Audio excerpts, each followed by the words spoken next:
What's up, ladies and gents? Cintrainer1, your host here, and welcome to the stream. Today we're going to be doing the Call of Duty Next Showcase event. This is the revealing of all of the multiplayer gameplay, maybe some story stuff, as well as what's new for Warzone for Call of Duty. I'm actually really looking forward to this. Everyone knows, I think by this point, Call of Duty Modern Warfare is my favorite series of all the Call of Duty series that there are. So I'm really looking forward to this. This is going to be one of those streams that's going to be a little weird, as I believe they're having some type of tournament that they're doing with a bunch of big Call of Duty creators and stuff. And we're going to be watching it all, of course, here as I react to everything. So, you know, I'm trying to stream these things a little bit more because I really want... how do I say this? I really want to just keep exploring the love of gaming we have, and I'm actually really excited for Call of Duty this year because Modern Warfare 2, Modern Warfare 1, just the story was so amazing, and I just cannot wait to see what they have in store for Modern Warfare 2. So sit back, relax. We've got less than 15 minutes left, about 12 minutes and 15 seconds, and then this stream will begin. So get your popcorn ready, get your drinks ready. Let's start talking about some Call of Duty, and we will begin soon. So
All right, ladies and gents, we have less than 4 minutes, and we will be getting... Well, we will begin.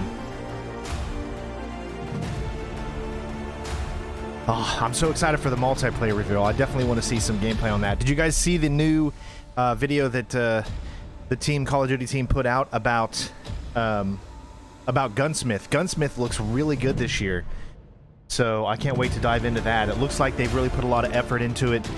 They've added an extra slot, which for the receiving slot, which makes a lot of sense. And they've also made it to where, let's say you have an assault rifle, and that assault rifle is in the class of, let's say, an M16, right? So the receiver for the M16 can be used in other classes of the same type of weapon. So what that means is you no longer have to unlock attachments for each and every single weapon that you do. You know how before you start with one weapon, and then when you move to the next, you're back to just a bare bones, which never made sense, really. I know you got to have progression and stuff like that, but if you unlock a scope that's going to fit on, that's going to fit from one weapon to the next, then you should have that already unlocked. So that's one of the things that they have changed this year, which I'm super, super excited for, because then that means it doesn't feel like it's grinding every single time you bump up and get a new weapon. It's just like once you meet, you unlock a weapon once you get to its receiver point, and then once you get there and you unlock the next weapon, all of the attachments that you have so far will carry over. And I really do think that that's a much needed thing. The Gunsmith 2.0 is actually super, super sweet. I might put a video out of that out, because they did it's like a 3-minute video. I might put that out on the channel sometime today. You gotta remember, guys, I'm retired military, so when it comes to, you know, authenticity and stuff like that, that is something I really, really enjoy. It's just so sad that Battlefield has like really lost its way. But when it comes to, you know, anything military, like, I really do enjoy playing, you know, because it's about tacticalness. You know, I'm not a running gunner, so I've always been the kind of guy that always wants to help the team out, as opposed to being one of those guys that just runs in and doing 360 no scopes and sliding all around the place. That's not me.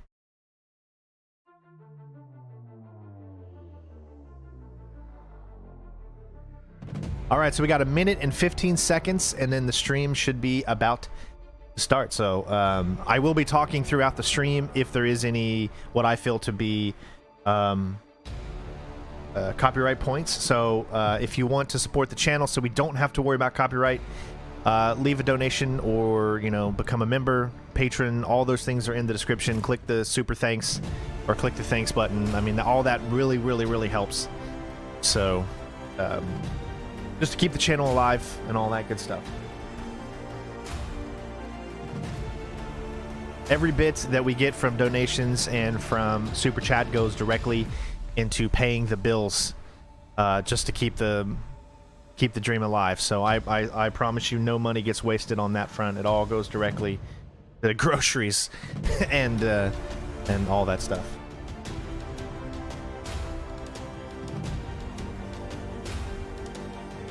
Yeah, see, I'm a hardcore player. When I play Call of Duty, I only play hardcore, because for me, time to kill is so important. I want it to be realistic as possible. So when I play, I only do hardcore. All right, it is about to start, ladies and gents.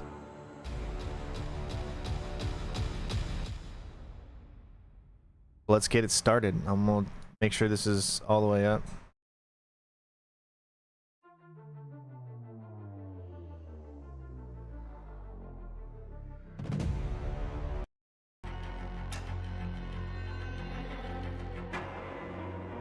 And away we go. Oh, 29 minutes. Oh my god, dude. I didn't realize. We got another 29 minutes, man. Oh, wow. I did not know they were going to do that. I am so sorry, everybody. What? 29 minutes still left.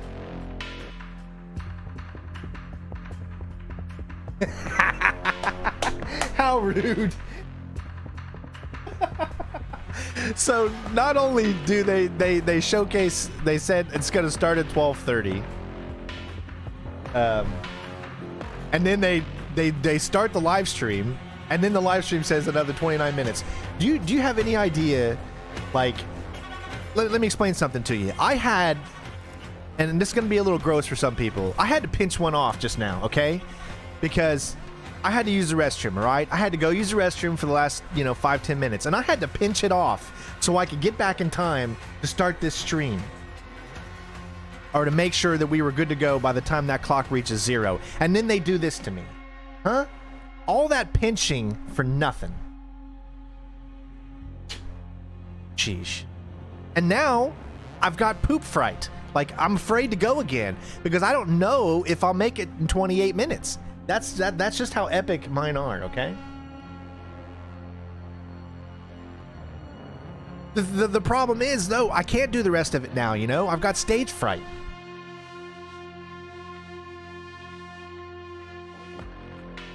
Let me tell you something really weird about me, all right?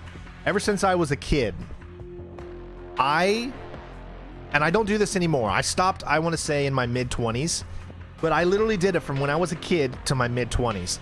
Anytime I had to go to the bathroom, anytime, It doesn't matter if it's a number 1 or a number 2. It didn't matter. Anytime that I had to go, I know this is such great content for all of you, right? Anytime I had to go to the bathroom, I had to take all of my clothes off. All right, I'm going to turn that music off just in case that music is copyrighted. I had to take all of my clothes off every single time I had to go to the bathroom. I couldn't do it up until my mid-20s. That's how I was. So I know that's a little too much information for all of you on a beautiful Thursday afternoon. But yeah, a little story, nice. Here we go. Fun and see the new map. Yeah, seriously. It is going to be so exciting. Obviously, being able to get on the sticks. Try Do you think that they're partnered with Mountain Dew? What are you expecting from this new Warzone? Because obviously, like you said, you've been grinding Warzone for a long time now. But what do you want to see? What are some of the changes you want made?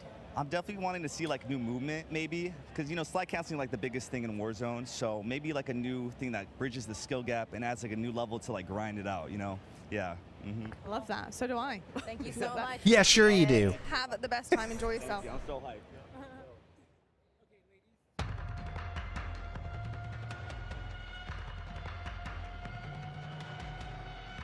I mean, this music shouldn't be copyrighted, so I'm going to leave it off. I'm going to leave it on for now. It's so mean for Call of Duty to have sponsorship with Mountain Dew, because I gave up Mountain Dew about a month and a half ago because of me being diagnosed with kidney and liver disease, and I had to give up Mountain Dew. You know how hard giving up Mountain Dew was for me?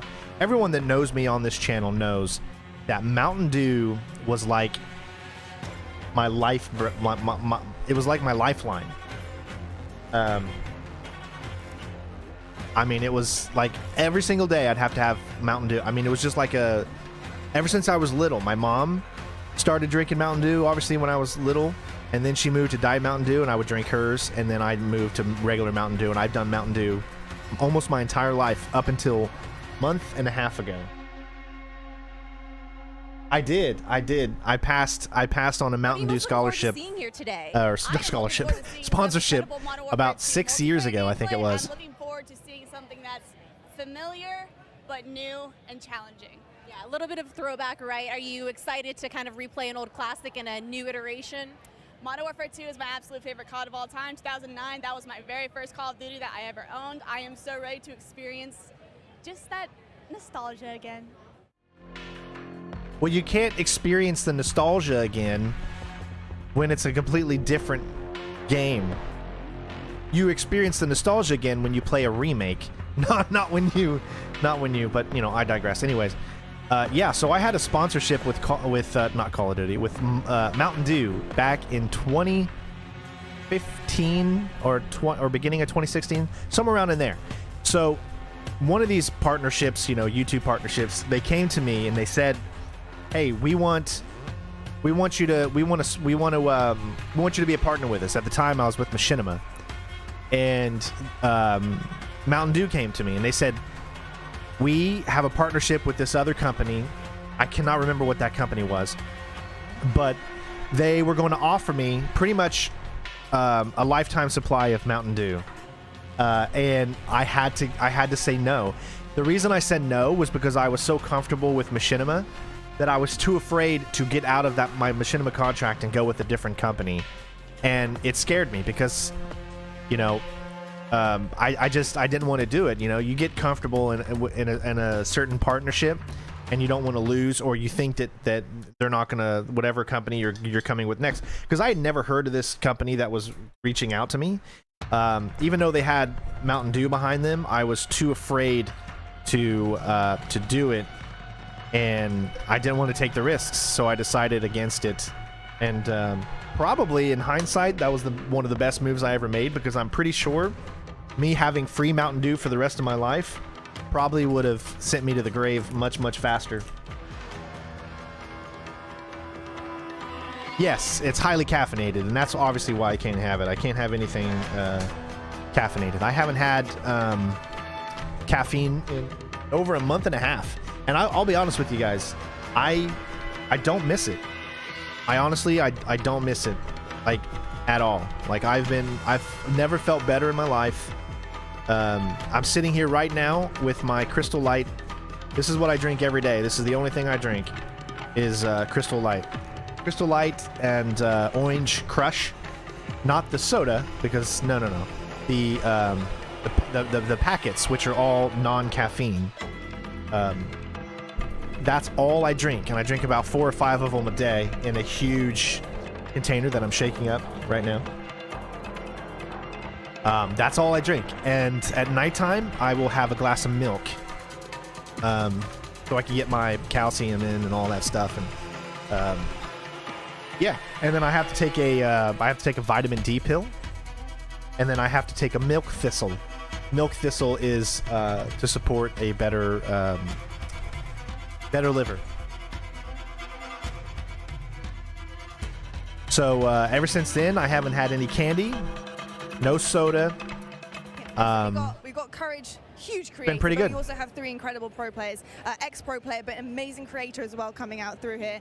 Modern Warfare 2, this is huge for you guys and for the rest of your career, of course. So going into your new season, what do you want out of this big game? Because this is massive for you guys. I'm a simple guy when it comes to Call of Duty. I just want to see the best COD of all time being played, and I personally think That's a that simple MW2 task, will right? be the best COD of I'm a all simple time. guy. I just want to see the best Call of Duty ever made. It will be. You know what? It will be. So he was saying earlier he wants like nice and fast-paced. I'm looking for the opposite. I want a nice, slow-paced game. I can sit a little further back, watch over my teammates. I'm 25 and I'm proud of it.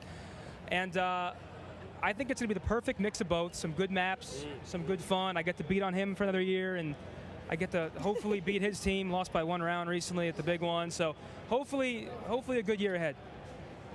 Yep. Cool. Anything you'd like to add? Yeah, I'm just looking for good maps. I mean, I want to see just a different variety of maps. I think it'd be really cool. And we could switch it up between fast and slow. I just want to see some creativity in the map. So that's what I'm looking Can for. we go play? Go on, get out of here. COD is fast-paced, but you can play it in a tactical way too. Like I don't want people to think that you have to play COD in a specific way to be successful. You do not. There needs to be different members of the team doing different things. One person needs to be that slow, watching out for the team person. Another one needs to be that fast guy who's keeping the other team on their toes because they don't know where they are, they don't know what they're going to do. You need that difference, right? Like that's one of the good things about COD is you don't need, you know, six guys on a team that are all just running by themselves and doing their own thing. No, you want that good tacticalness.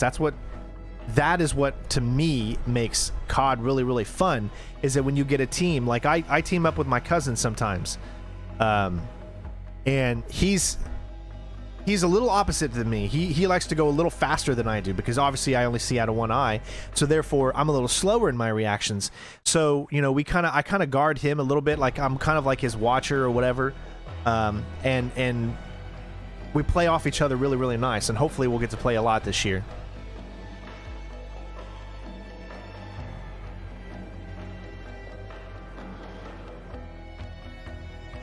Yeah, I will never play any first-person shooter game just run and gun. It just doesn't feel right to me. I can't do it, especially if it's multiplayer. You'll never see me be good if I am literally just running from building to building super fast and doing these, you know, jumping and all that. I just can't do it. It's just not possible for me.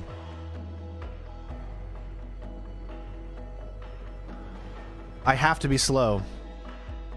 And a lot of people, you know, I've been called a camper so many times, but I'm so sick of the word camper, man. It's just because you play Call of Duty doesn't mean you have to run everywhere you go. If you can set up a point and you can say, hey, this is my section that I'm covering, I will do everything I can to make sure they don't sneak up on you guys that are moving up ahead a little bit. I'll stay in the back. I'll stay in the rear. I'll guard the section. You know, that's why I love to do domination or what is it? When you're, you know, when you've got a specific point, you know, and you want to watch it, you know, that's where I excel at when it comes to Call of Duty. Exactly. Play the way you like. it's only people that are so butthurt that you're doing better than them that complain about people that sit and guard a specific area. I've always hated that, but you know, it's the internet. It's people that don't have their face shown or don't have their real identity shown behind nicknames and stuff like that. They'll say whatever they want because they have the power of the internet behind them and they can mask themselves. But you know what? I'm totally fine with it, man. If I want to camp and I want to sit there and guard a specific location because I think it's going to help my team and it's going to help me, then I'm going to do it. Yeah, I mean, I think like maybe 10, 15 years ago, I would always get upset when people would say I'm a camper, but they just don't know what it's like, you know, only seeing out of one eye and just not having enough reaction time to properly register someone that's coming at you from the corner, because you just that split second you don't see it. When a normal person would see it, you know, and then you've already lost at that point. Now, when it comes to spawn camping, of course I don't do that. So yeah, I'm totally against anyone that sits there and spawn camps. But one of the good things about Call of Duty, at least as of late, there's no such thing as spawn camping anymore because you're always starting at a different location when you're coming in. And I always thought Battlefield did a great job at the whole alleviating spawn camping because you could spawn on your teammates, so therefore there's no chance of getting spawn camped, you know, because you're spawning on your teammates, so you're always in a different location.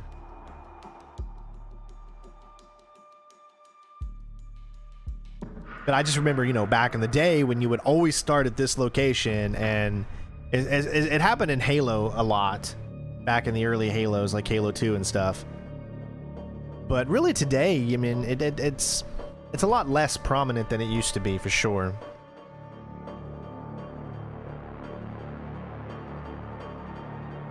You know, see, about 6 years ago, I would have actually been invited to this, and I would have been able to play. I had a good contact with Activision, and I got invited to all the events. I did all the stuff, you know. I still got Activision contacts, but I'm not specifically a Call of Duty streamer, you know, and those are the people that they want to bring because those are the ones that play the game constantly.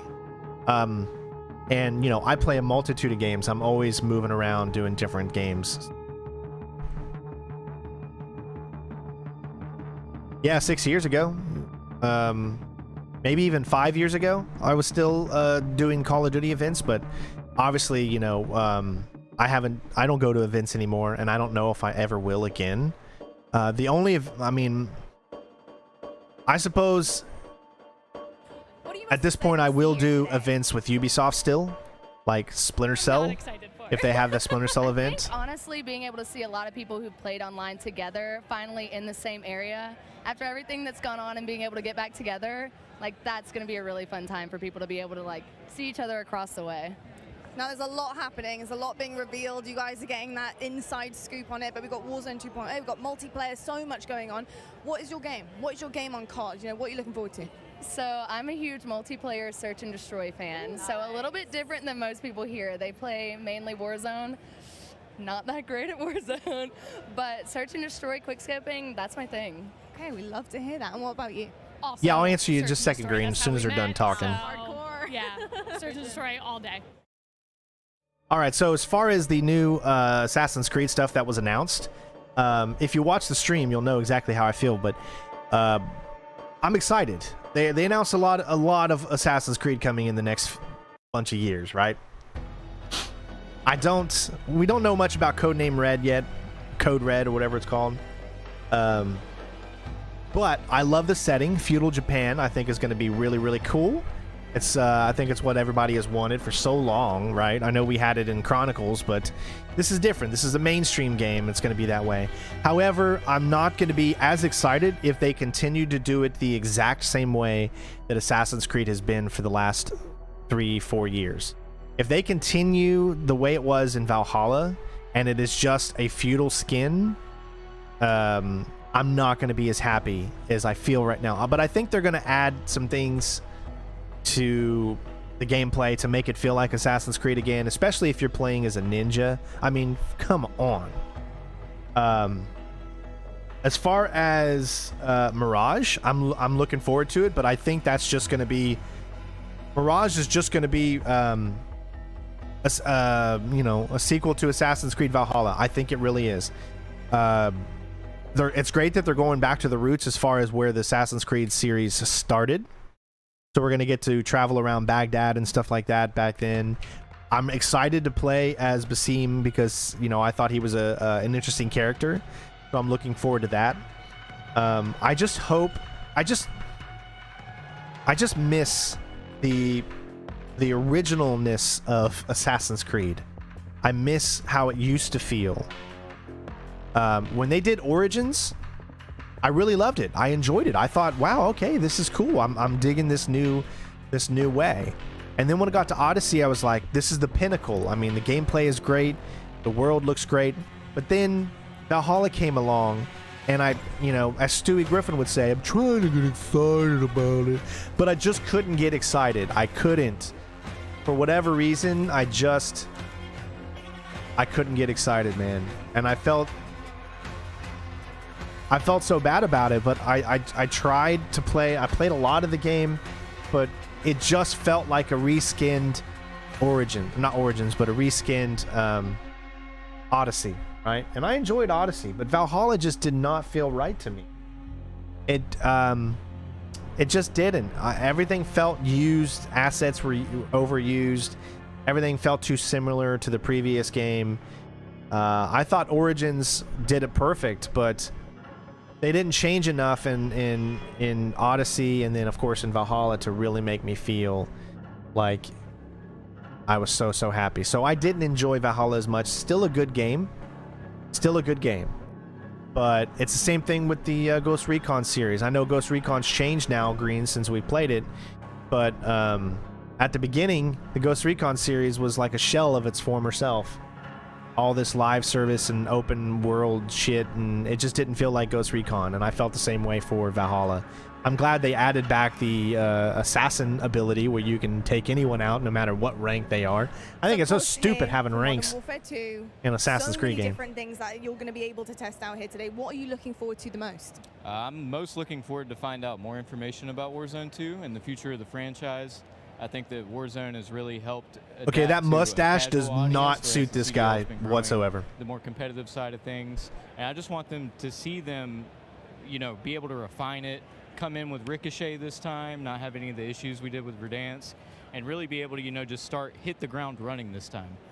As we look ahead to Warzone 2, guy looks like an 18-year-old, 48-year-old guy. On Warzone 1, oh yeah, I have some great ones. The end of Verdansk was probably one I mean, of my I favorite envy him, things. man. How do you look so young and yet my first subathon. It was so 7 old at days the straight, same and time? we covered the whole thing from I used to have a young Easter look, not eggs and anymore, all though. the things that told us what was going to happen, to seeing the nuke actually explode. And I don't know if anybody keeps up with Modern Warzone, but I had been saying since Verdansk came out that it was going to be blown up by a nuke. So to see it happen, I mean, I might actually look older than Green now, predictions come true for this and next that's game as wow. well. I mean, because Green, he's always looked like he's 50, but now I might actually start looking. I'm getting skinnier now because I've lost like, you know, almost 20 pounds now since my diagnosis. But man, you know, the face, like I keep my beard on my face to cover up how old I'm getting and how old I look.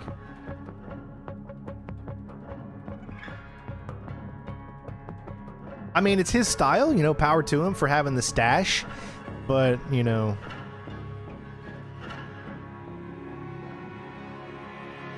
I stayed with the young looking club for so long, you know, up into my 30s, but at this point, you know, time is catching up with me now.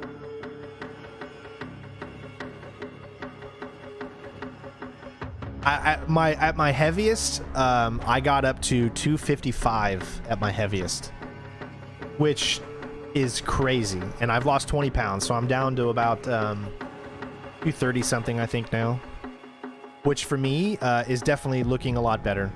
And I'm gonna keep going, obviously, because this is my new life. My new life is eating healthier, eating smarter, drinking healthier.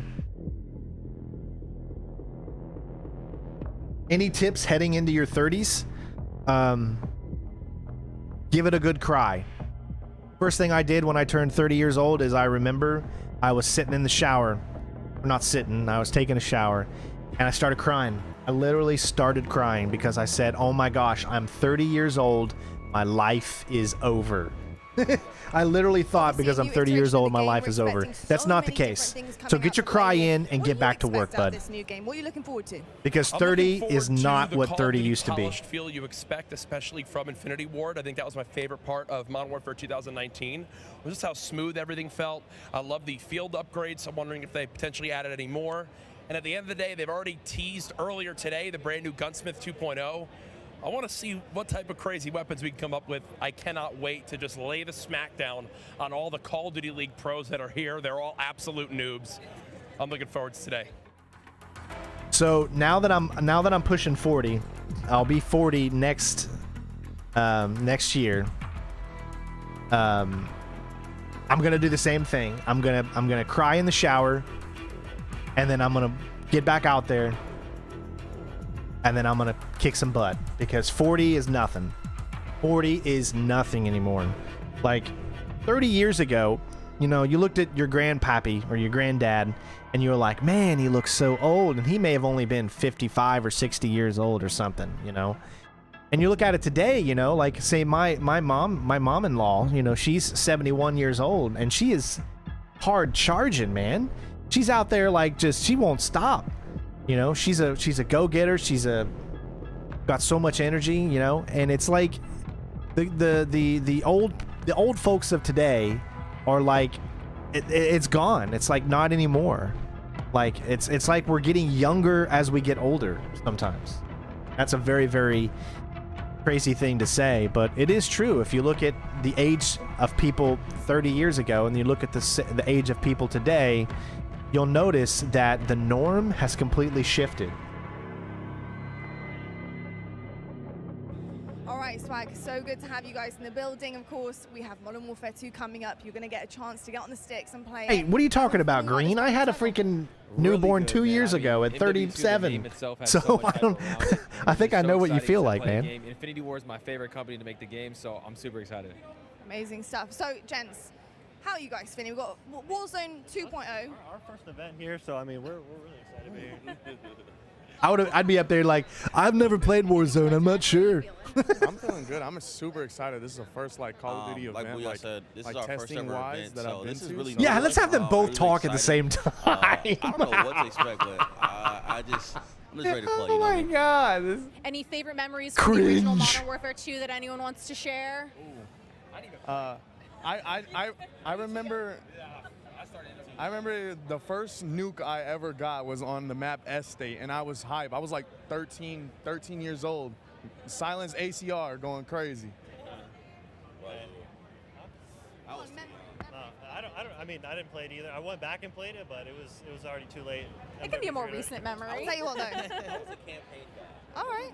Campaign boy. I was campaign. I played campaign. That's what I did. Well, I do know we're going to have a kick-ass campaign coming in. So what do you expect out of a good campaign? So if you're a campaign guy, what do you look for? I don't know. I just played it. The missions were fire, so I just want fire missions again. I ain't gonna lie. Wasn't that the one we had to crawl and be secretive or something like that too? I always love the sniper missions where you gotta that's be what I'm saying. like, It was really dope. I love that. Well, I'll tell you what. I'm not going to waste any more time. Go enjoy it. Get on the sticks, and we'll catch up with you later to see how you feel about it. Thanks, guys. I mean, things are still so cringy when they do things like these sometimes. But you know, it's what makes people laugh and get them talking about it. So I understand.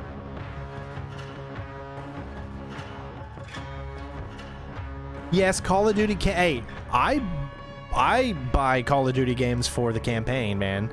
Campaign is always going to be the first thing I go to. It's always going to be the first thing I go to. Campaign. All right, I will be right back in just a second. I hear Ella screaming. I got to find out what's going on.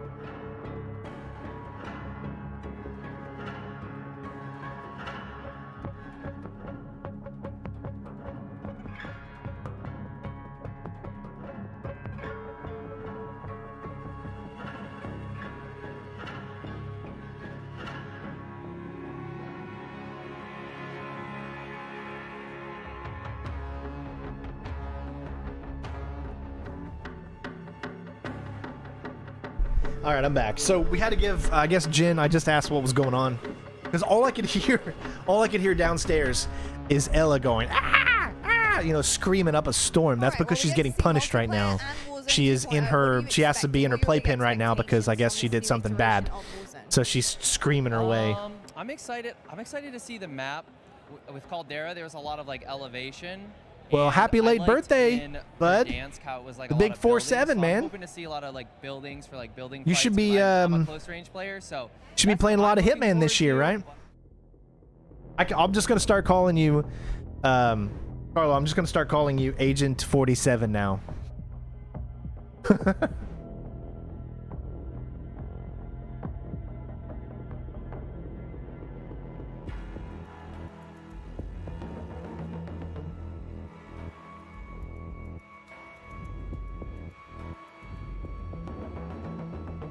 Hey, what's up, man?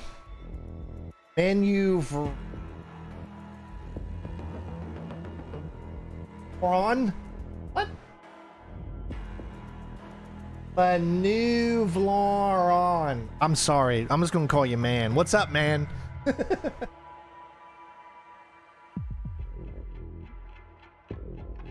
Man of Iron. Okay.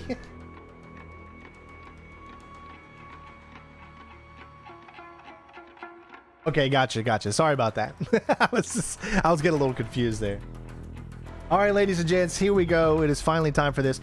Just note that I am going to be, if there's copyrighted things, I am going to be turning the music down and stuff like that. So just note that's going on. But if you want me to not do that, support the channel by donating, either leaving a super thanks or a super chat, or become a member, Patreon. Follow us on Discord, Twitter, all that stuff, CineStrain01. All those links are in the description that you can check out. It really helps the channel so we can keep the bills alive, or should I say keep the channel alive and pay the bills. But yeah, so copyright is still a huge thing, obviously, in today's YouTube, and this is our only income, unfortunately, so. Bobby gifted 1 CineStrain membership. Thank you, Bobby. I appreciate it, bud.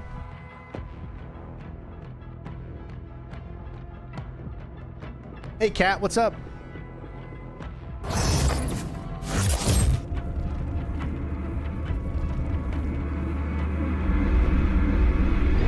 Yeah, kill the bills, kill the bills.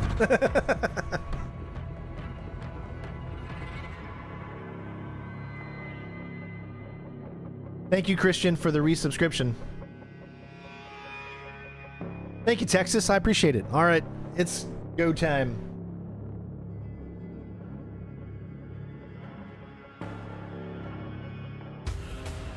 We're a team. All of us. Let's go get him.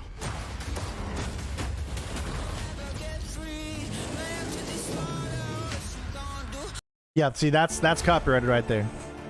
So I gotta turn that off. If we get, let's say, $20 donation today or something, then we'll keep the music on, but until then, we're going to have to turn it off. It's just music.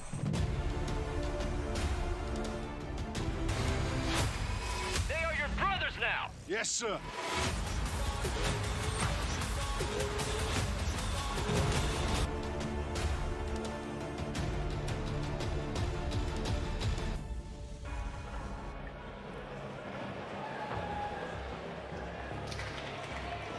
Hello, everyone, and welcome to Call of Duty Next. I am Johanna Ferris, the General Manager of Call of Duty, and I am thrilled to help kick off a truly significant moment, not only for the highly anticipated upcoming release of Modern Warfare 2, but a very significant moment for the future of the entire Call of Duty franchise. You see, over the last several years, we've experienced explosive and dynamic growth. And we've learned a ton along the way. And those learnings have fueled our ambition to deliver a wholly new, elevated player experience. One focused, of course, on delivering more fun and innovation, but also state-of-the-art tech advancements built to support a more connected Call of Duty community than ever before. So just know that what we shared today across Modern Warfare 2, our brand new Warzone 2.0 experience coming later this fall, and our designs to bring Warzone to mobile for players on the go are all certainly big news. But it's just the first chapter of a very bold, long-term vision that we carry to take Call of Duty to even higher heights in the years to come. Ultimately, though, we know that you, our players and fans around the world, will be the judge of all that. And it's why we are thrilled to be doing this on the eve of our Modern Warfare 2 beta, and to be here live in person. Which I will be doing the beta. I got access to it, so I will be doing the beta starting tomorrow, I think. True star of the show. So make sure you tune in for the live streams. So let's get right into it. Hit that subscribe button if you haven't already. It is my esteemed pleasure to introduce, alongside me, Patrick Kelly, co-studio head of Infinity Ward and the executive creative director of Call of Duty. Pat, welcome. Thank you, Johanna. It's so exciting to be here with all of you. It's been such a journey to get to this place. You know, on the franchise, I always get asked by people, or regularly get asked by people, what are the areas you focused on improving? Awesome, Bear. Congratulations, bud. We worked on improving and innovating on every area of the game. It always comes back to gameplay. Gameplay is king. But I could go on and on. Things like third person. Things like where we've innovated in the space of Battle Royale. We've got an all-new mode in DMZ that has large player counts along with massive player counts of AI. And it goes on and on and on. We've got mobile connected with progression and everything else across all of the games. And it just goes on and on. But you know what? It all comes back to one thing. It comes back to fun. Everything we do is don't forget to leave a like, everybody, if you're enjoying the stream. Helps the channel. Whether you are somebody who likes to play with your friends or you like to play alone. Wherever you play it, be it on console or PC or mobile. Yes, I will be playing The Devil Within. Or a Slayer. We've tried to think about fun for you. And hopefully today you're going to see that and play that. And fun is what you come away with. Absolutely. You know, fun is definitely what we're going to be heavily focused on. And I'm particularly excited about some of the social features that are coming as part of this launch. Things like proximity chat and new gulag twists. There's definitely going to be instances Ooh, that's right. I haven't played Warzone in a while, with their so own squads, but may even have to work together with other players in unexpected and pretty fresh ways. We've already seen some hilarious interactions, in fact, during play sessions, and I can't wait to see how these new ways to connect evolve over time. Now, Pat, what can you tell us about weapons? Oh, wow. So we've completely innovated in the area of connecting you, the player, to your instance in the game, making you feel more in the game. And I guess you can think about it as starting out with the camera. The camera represents your eyes, right? So connecting the camera to your body. We've done that with some inverse kinematics and some physics and other things like that. We've connected then the body to the hands on the gun. Again, with some sophisticated inverse kinematics. We've connected the gun with the actual bullets coming out of it. So now, wherever that gun is pointed, however it's pointed, the bullets are coming out of it exactly from the barrel. There's no disconnect there. And that's before I even get into what we've done with the new gunsmithing and how you build your weapons and the platforms, etc. But look, you're going to play it, and I hope you'll love it like we do. All right, well, we've taken up enough time, but before they kick us off the stage, can we tell them about raids? Yes, thank you. So with the beginning, you can speak whatever language you want. Mods, if anyone speaks different languages, let them speak whatever makes them comfortable. First time ever, we're going to release Just know that a lot of people might not understand you. It's a very different kind of gameplay. It's very intense. We think it's very fun. And we're super excited about it. And by the way, there's one other thing I want to talk about for all of you hardcore players out there. I heard so many of you talk about what play challenges can you give us beyond just winning, which, anyway, I won't go off on that. But we've got a whole series of quests and gameplay challenges that occur when you actually win in Warzone or you hit different milestones that you'll have an opportunity to do. And believe me when I say everyone in the match will know when you're on them and if you prevail at them. So look forward to that.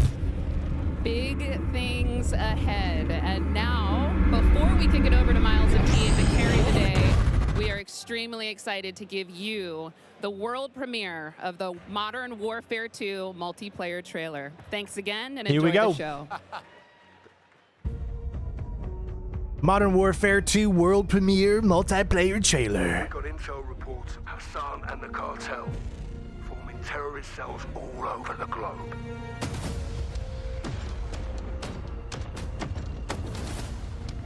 We've never seen activity on this scale before.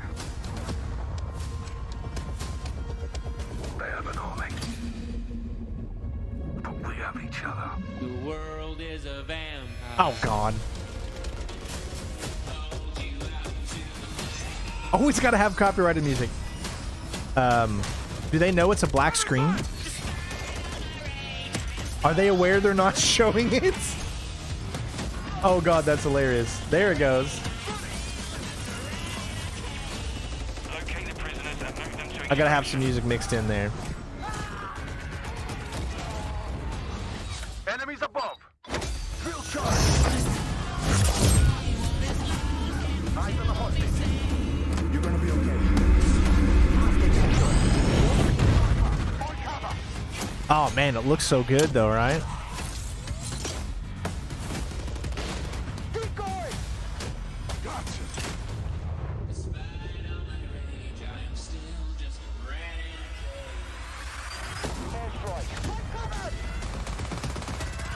Do not let them cross the border. Take him out.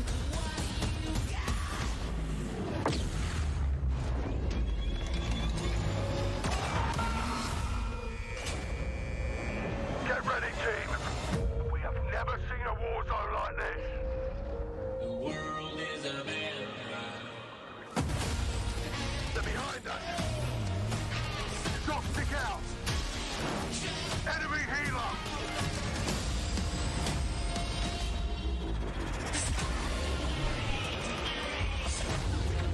I mean, this looks absolutely amazing. I'm gonna have so much fun.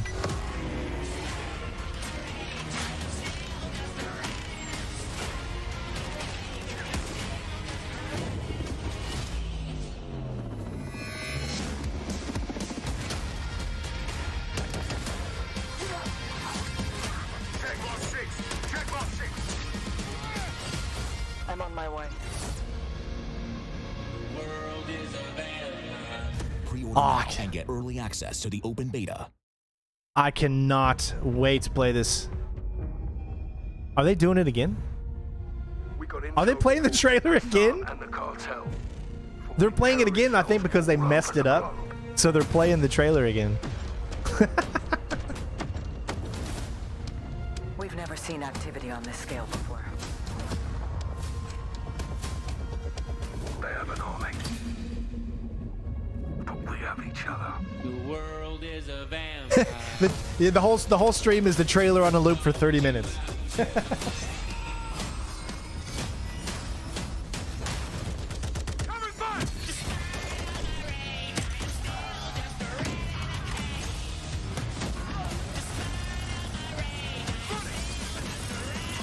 Guys, we're stuck in the Matrix. It's clear now. Neo was right. Morpheus, I'm coming. Enemies above. Drill charge. Eyes on the hostage. You're gonna be okay. Hostage secure. Point cover.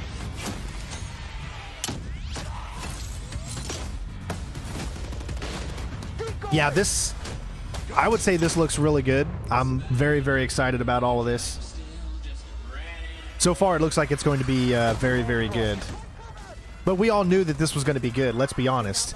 I mean, this is Modern Warfare. They're going to put the most effort into the Modern Warfare series than any other Call of Duty series, because this is the one that sells the most. This is the one that's... Between this and Black Ops, I mean, the Black Ops campaign was so freaking amazing.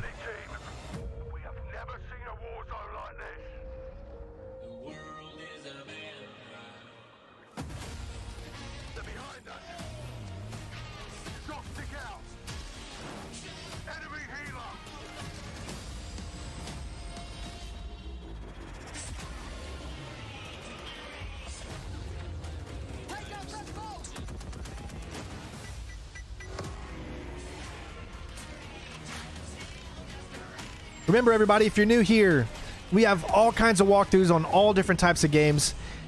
a lot of stealth video games. I play games on the harder difficulty setting. So if you enjoyed here and you're new, say hi in the comments and make sure you hit that subscribe button. This is an amazing community, and I just want to say welcome. Pre-order now and get early access to the open beta. The trailer was so good they had to play twice. Call of Duty fans, the trailer's so nice. We ran it twice. It is all there. Everything that makes this franchise so special. We are incredibly excited to be here today. And after that, quite frankly, how can you not be? My name is Miles Ross, and I am so excited to truly be here with a few of the members of the Infinity Ward team who are bringing Modern Warfare 2 to life. Guys, we have 200 of our friends behind us who are going to be playing and streaming shortly. But before that, we also have Stephanie Snowden, Director of Communications for Infinity Ward, as well as Joe Seeker over the on-air, Jeff Smith, Multiplayer Design Directors here at Infinity Ward. Guys, first off, yes, the beta is only for the multiplayer. I mean, let's start high level. Online. There's a lot to get through today, guys. You saw that trailer.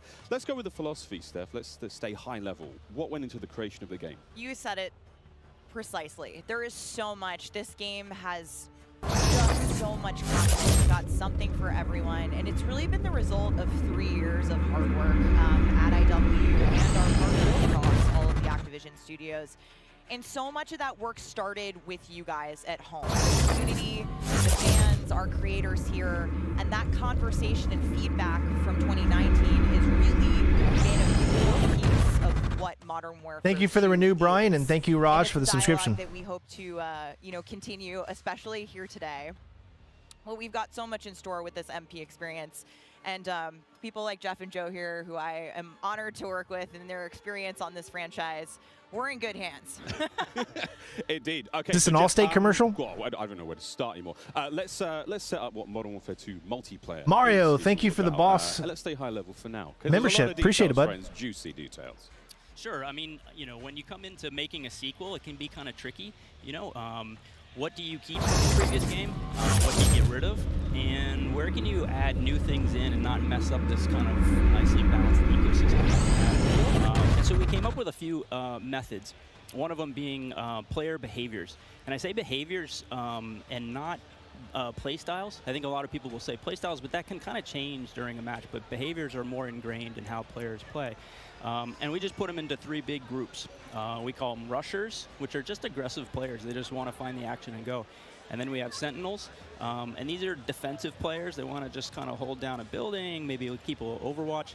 And then we have stalkers, which are reactive, and they kind of hang back and try to read the field and read where spawns are. And really, we just kind of use these as filters to keep us honest with the content that we're making. So they're making enough toys and equipment for players to be successful playing our game.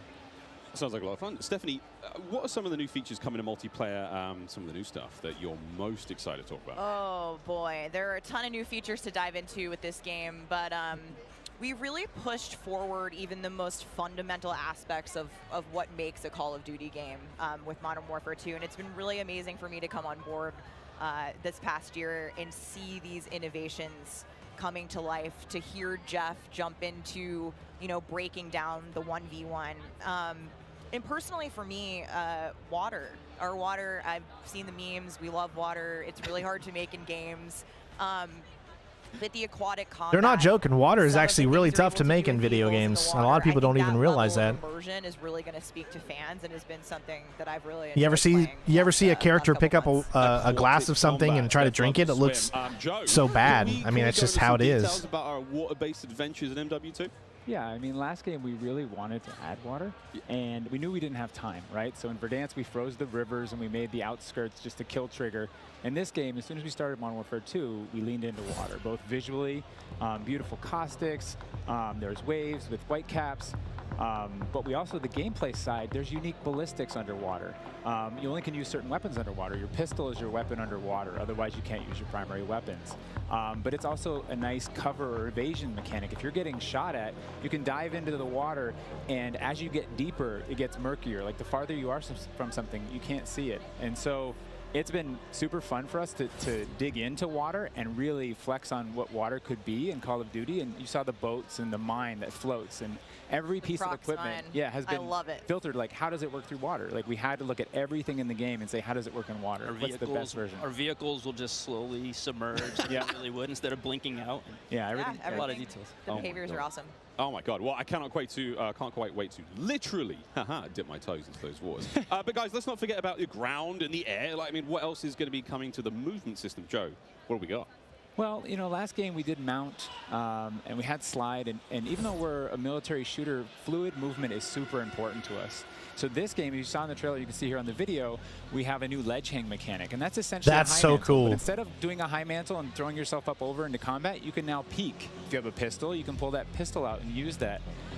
We also added a dive. You know, last game we had the slide that kept your gun up, but we really wanted players to have an option where if they're getting shot at, they don't know where they're getting shot at, they can get down, get out of fire. But the other really cool thing is there's the slide. High enough to let you get through a window. And so if you throw a grenade up into a building's second story, often you'll see players, you know, like rats leaving a ship, diving out through the windows.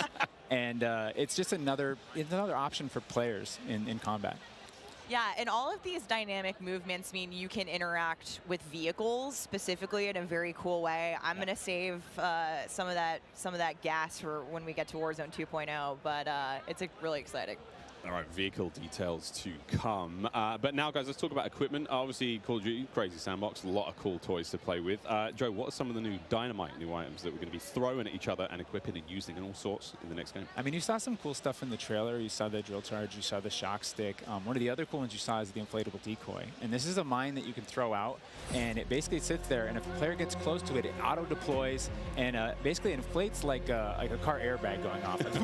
And it faces the person that triggered it, and so it's a great distraction technique. You can also fire it off with a clacker if you want to control when it goes off. You can throw it in water, and here you just saw the DDoS. Oh, that looks so good, man. Equipment into this game, and the DDoS is oh my gosh, I'm gonna have so much fun. Hey, I'm gonna breach this building. I want to go clean house, but I don't want to deal with all the shit inside. So I'm gonna hit the DDoS. Boom! It's gonna shut down everything, and I can move in, and clear that room.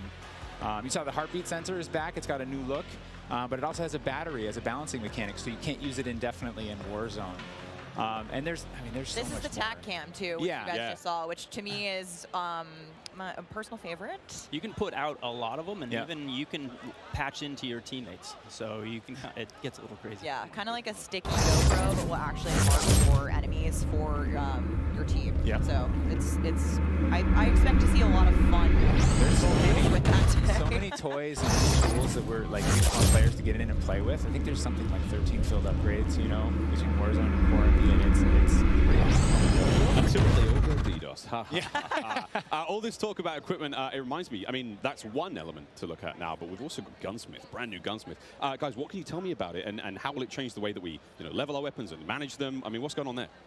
Yeah, so the new Gunsmith allows players to build out their weapons more smoothly than ever before. We put out some videos yesterday for the Intel drop. I hope people dig into those if you want a better look at Gunsmith 2.0. But we're really looking at unprecedented opportunities for weapon customization.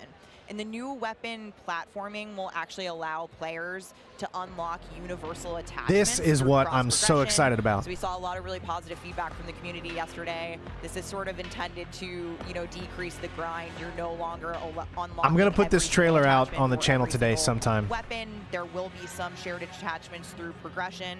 And I'm really excited to see the streamers and the content creators jump into this today. I know we all love the gun bench from 2019, so it's exciting. This does sound amazing.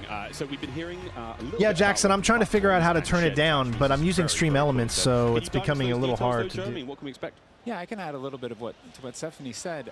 We had this vision last game with Gunsmith, and we were like, okay, what if you could take an assault rifle and you could make it an SMG? And that was our driving kind of like motivator for that system. And we kind of hit that. You could take it functionally through attachments, but the weapon name wouldn't change, and we couldn't change the receiver. And really, that's the key thing this game is you can go into Gunsmith, you can set up an AK-47 assault rifle with a thermal optic, with a suppressor, with a grip, then you can say, you know what, I want to change up the playstyle of this gun. You can swap out the receiver to the AK-74U, make it an SMG, but you can keep that optic, that suppressor, that grip, they all come with. And to what Stephanie said, we have shared attachments within these platforms. We have branching progression. You unlock those guns by playing with other guns.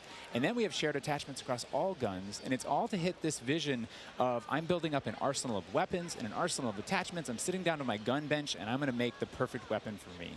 I think maybe the simplest way to think about it is a gun tree, and each time you hit a branch, that's a receiver, and they grow out of that. Yeah. Yeah, and that's, we wanted to ground that in reality. Functionally, a receiver, is based in that, changing the weapon type, and I think it provides a really seamless experience for players looking to build out the perfect weapon for a multitude of play styles. So you're going to be able to jump into that platform and customize however you want for, situational combat.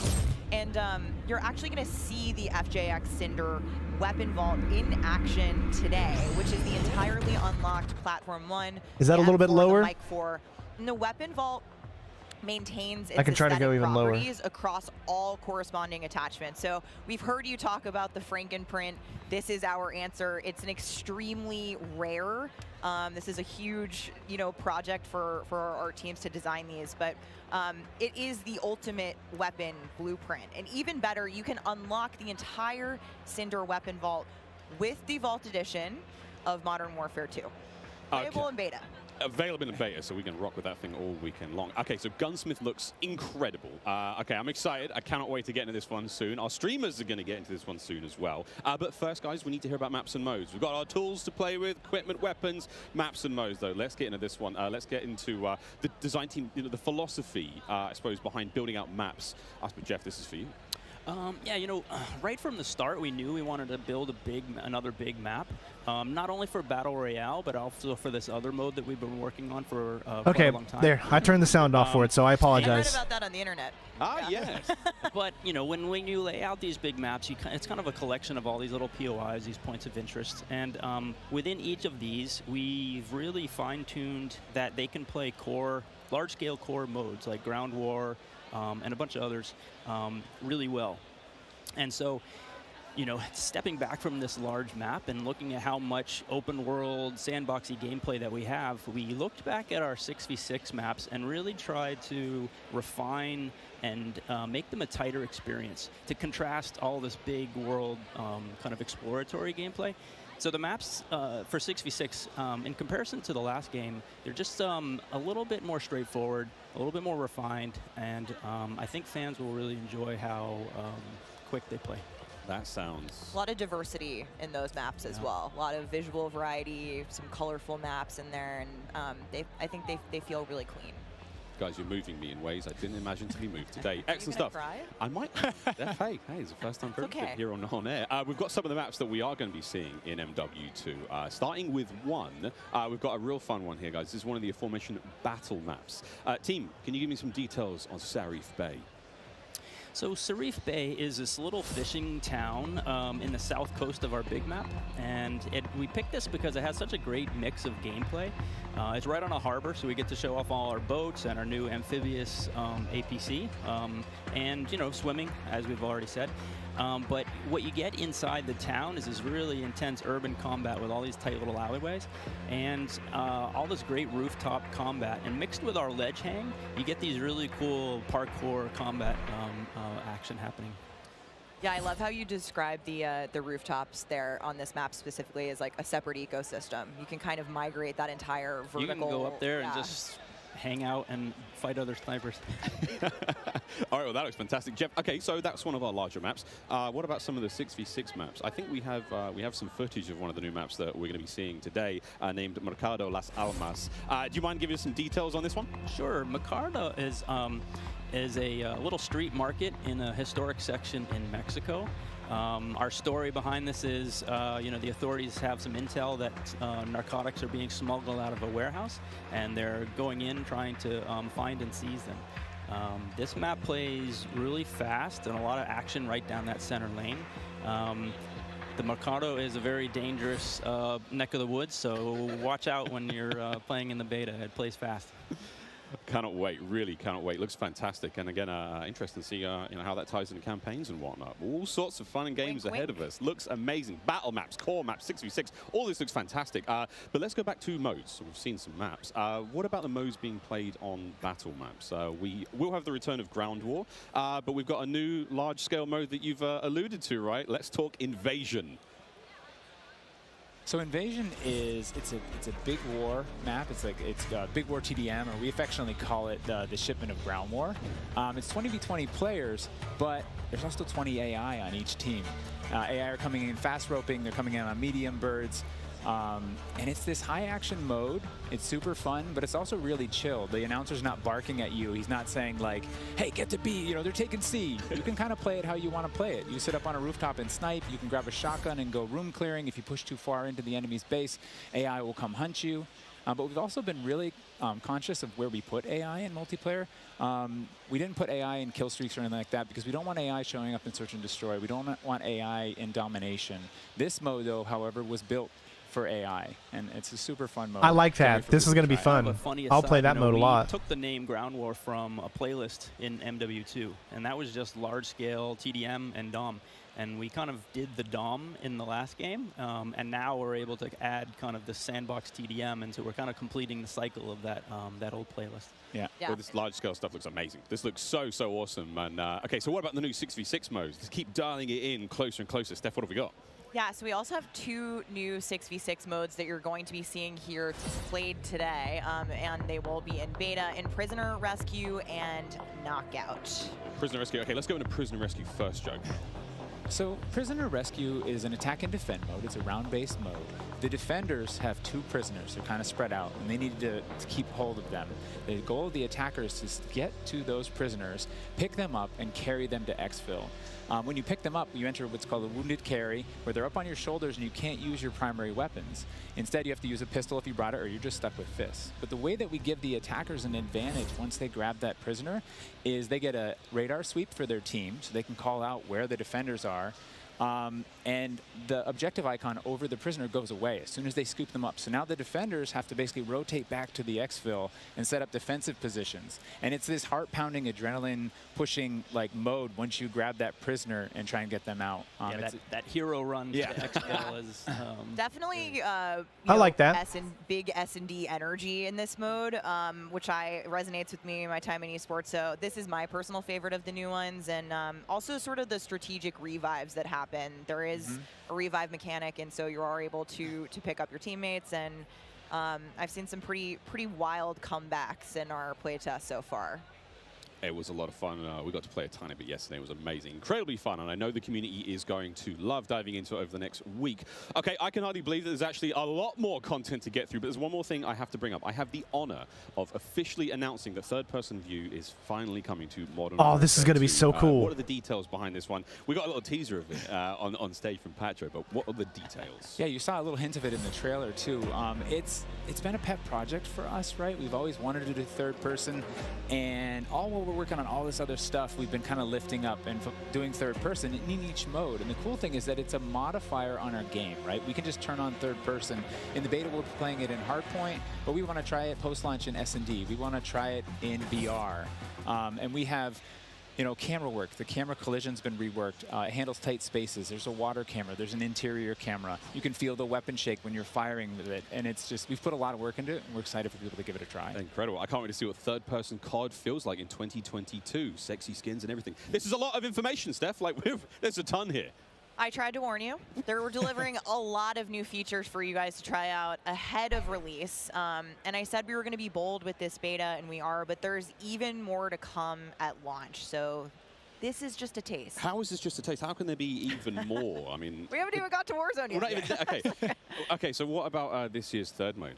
So I'm happy to say that Special Ops will return as our third mode, and will be focused on 2-player missions, asymmetrical in game design. So think 1 player on air support, 1 player on the ground. And I think the OG fans will be really excited because we've looked at, you know, some of the iconic Modern Warfare missions like Overwatch, and really tried to implement some of those themes into the design. So we'll be talking more about special ops in the months to come. Steph, you're saying I should be looking now for a special ops partner. Sitting right next to you. Yes, you are indeed. Well, I'm all set then, Stephanie. I do believe we have one more surprise for PlayStation players out there. What's that? Indeed, we do. Let's roll the Special Ops is only on PlayStation, right? I hope not.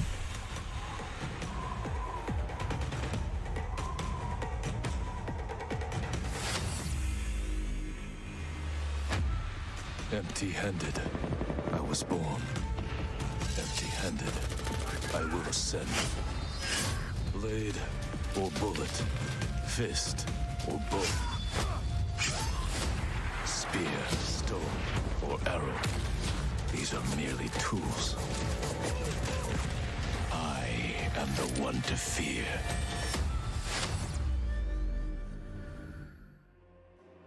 I mean, how weird is that? This guy's gonna get shot so easily. Take Miles ISO.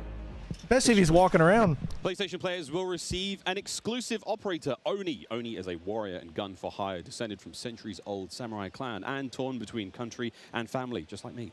This is such an awesome-looking operator, guys. Oni is going to be playable on day one for all who pre-ordered through the PlayStation Store. Plus, he comes with a high-level weapon blueprint, playable in multiplayer and Warzone 2.0. Steph, badass. Oni is awesome. I myself am a PlayStation player, and so I will be becoming Oni main day one for this game. And it's been really awesome to see our narrative team building out his lore, really Well, PlayStation gets one final thing from Activision, and then after that, and I think by the art team PlayStation. absolutely crushed it with this skin. He is so cool looking. All right, Stephanie, we keep talking about all the things that we have to look forward to, but we are missing quite a big one here. We're missing the start of the beta. So for anyone who wants to get an early first-hand look at Modern Warfare 2, and trust me, you definitely want to, it is immediately available around the corner. For PlayStation players who pre-order any version, early access to the open beta starts tomorrow. So make sure you are preloading right now. Now, also check out your screens, since here's exactly when you can play the beta on your platform of choice. But don't forget, friends, it's also definitely worth noting that if you pre-order the Vault Edition of Modern Warfare 2, you get to use the red Team 141 Operator Pack and the FJX Cinder Weapon Vault in the beta, in addition to being able to earn in-game rewards for playing all sorts of cool swag. And don't forget that if you digitally pre-order Modern Warfare 2, you also get up to a week early of campaign access. So wait, campaign a week early. All right, folks. Early. I hope you enjoyed that first look at Modern Warfare 2's multiplayer. Don't forget, you're going to get to see it live and in action in a few short minutes with our crazy set of streamers here, 200 plus here, and ready to rock and roll. But first, we'll be right back to show off the world premiere of Warzone 2.0. Don't go anywhere. Call of Duty Next, brought to you by Mountain Dew, official drink They have of to do Modern this. Warfare 2. That's hilarious. Little Caesars, Pizza, a proud pizza. partner of Call of Duty Next and Modern Warfare 2. HyperX, official peripheral partner of Call of Duty. Play like a pro on the big screen with 144Hz VRR and AMD FreeSync, now on TCL 6 Series TVs. Prime Gaming. Visit gaming.amazon.com today and start claiming your free content. We have 200 creators here on site, marching down the green carpet with one mission. That's copyrighted music, so I gotta turn that off for now.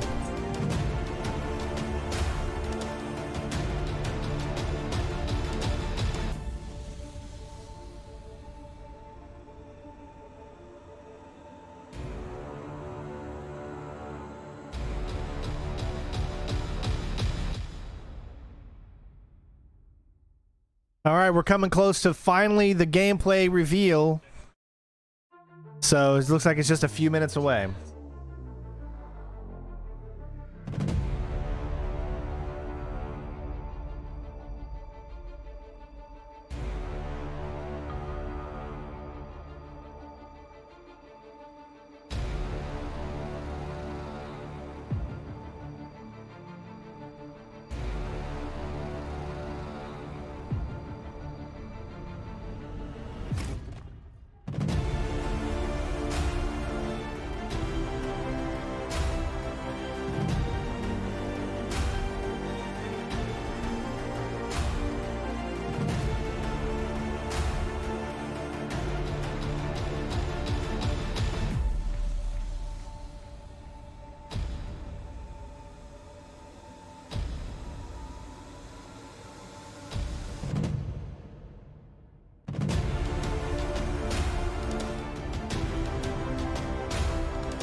next. The Mountain Dew green carpet. God, it was beautiful. A lot of fun people out there. Everyone having a good time. And some incredibly well-dressed people out there. And some definitely not. Sweaty T-shirts abound. But here we go. Welcome back to Call of Duty Next, friends. We promised it was coming up, and now the wait is over. It is time to talk about Warzone 2.0. We got a glimpse of some Warzone 2.0 in the multiplayer reveal trailer earlier today, and it does look awesome. However, we need some true experts to help out. Back at the desk here, we have got Stephanie Snowden. Joe Seacott is joining us, but of course, welcome Jack O'Hara, game director at Infinity Ward. Joe, how are we feeling? We ready to party here? I mean, this is a lot. We need to know everything. Warzone 2.0. Stephanie, the world cannot wait. It feels crazy for me to be up here revealing Warzone 2.0. I ended up at IW as a fan of the game, and so this moment is absolutely bananas for me. But Warzone 2.0 is everything that we loved about the original Warzone, right? Where it's based on the same experience that we all had, that fun, all of those moments, and it's a return to shared tech across the universe for Modern Warfare 2, and that's going to create a really streamlined. If you like the stream, everyone, do me a favor and leave a like. It really helps the channel out. Let's get to 200. Let's go. Those all exist across Warzone 2.0 as well. So we're bringing it back. It's all connected. It's the same world, and I think the players are going to love it. Oh my good God! Real excited about this one. Again, there's a lot in this one, Jack. Where do we go from here? So MW2 and Warzone 2 have been developed side by side since the beginning, right? Since we started down this road, and they're part of the same universe. Like Stephanie said, they share the same mechanics, the same weaponry, and even more than that. But the centerpiece of all this, of course, is the new map that we've been working on since 2020 with teams across the globe. It brings together our philosophies on map design, it brings together new technologies in order to do it, and lots of artwork to make it happen. And we've learned so much from players experiencing Verdansk and playing in Verdansk over the first few years of Warzone, and we're really excited for them to land in Al Mazrah with their squad. There's a wide variety of points of interest for players to explore in this map, and we're really looking forward to seeing everybody in there. Well, here we go, a brand new map to explore and traverse. I cannot wait. Stephanie, let's take a look. That's right, Miles. Welcome to Al Mazrah. This is our new map for Warzone 2.0. It is a really interesting mix of geography. It is expansive desert settings with a mix of industrial areas, towns, a city, and of course water. It looks way better on this screen than it did on Twitter. But you're gonna find a lot of really cool elevation, rocky peaks, caves, subterranean spaces. This map is beautiful, and it's actually the biggest BR map that we've ever made. And I am so excited for all of our streamers here to jump into Al Mazrah later today. It's huge. Look at the size of that thing. Okay, so that was a big picture, and it's a great way to see it from a sort of top-down layout. But let's take a better look at some of these points of interest. So when we set out to create these spaces, the team works to make it feel like a real space, right? So that there's infrastructure in between all the different, what we call points of interest along the map. And if you're paying attention, you might even see a few that seem pretty familiar out there as well. And so as the team works through these, they're trying to find some variety on each point of interest to make them something that the players will want to drop in and get the particularity of that single point of interest and find the place that they want to drop and where they want to play, whether it be a high elevation observatory at the center of the map, whether it be the big city that's up the top right, and whether they want to explore that, or whether they want to work in some of our POIs where we have water intersecting with geometry here. So we have in this one. Ooh, that looks familiar. That does seem familiar. And there's a river system that goes through all of this. So you'll be able to catch in a boat and drive between the different POIs. Here's one of our favorites, Sawa Village, which is... That's my favorite. Colloquially called Sunken Town. I mean, I love to swim, so you find me there. Absolutely. I'm curious what you guys think, Jack and Joe, on what the hot drop will be today, right? We've been talking about this the last couple of days. This is our first time seeing other people who are not us play Warzone 2.0, and so I'm just very curious where you think everyone's gonna immediately drop today. I think some people are gonna drop to Observatory just to go back to home, you know, go have some fun. They're coming home. It's always nice. You're moving through the map and you kind of hit a spot and you're like, wait I've been here before. I know what this is. You have all these flashbacks.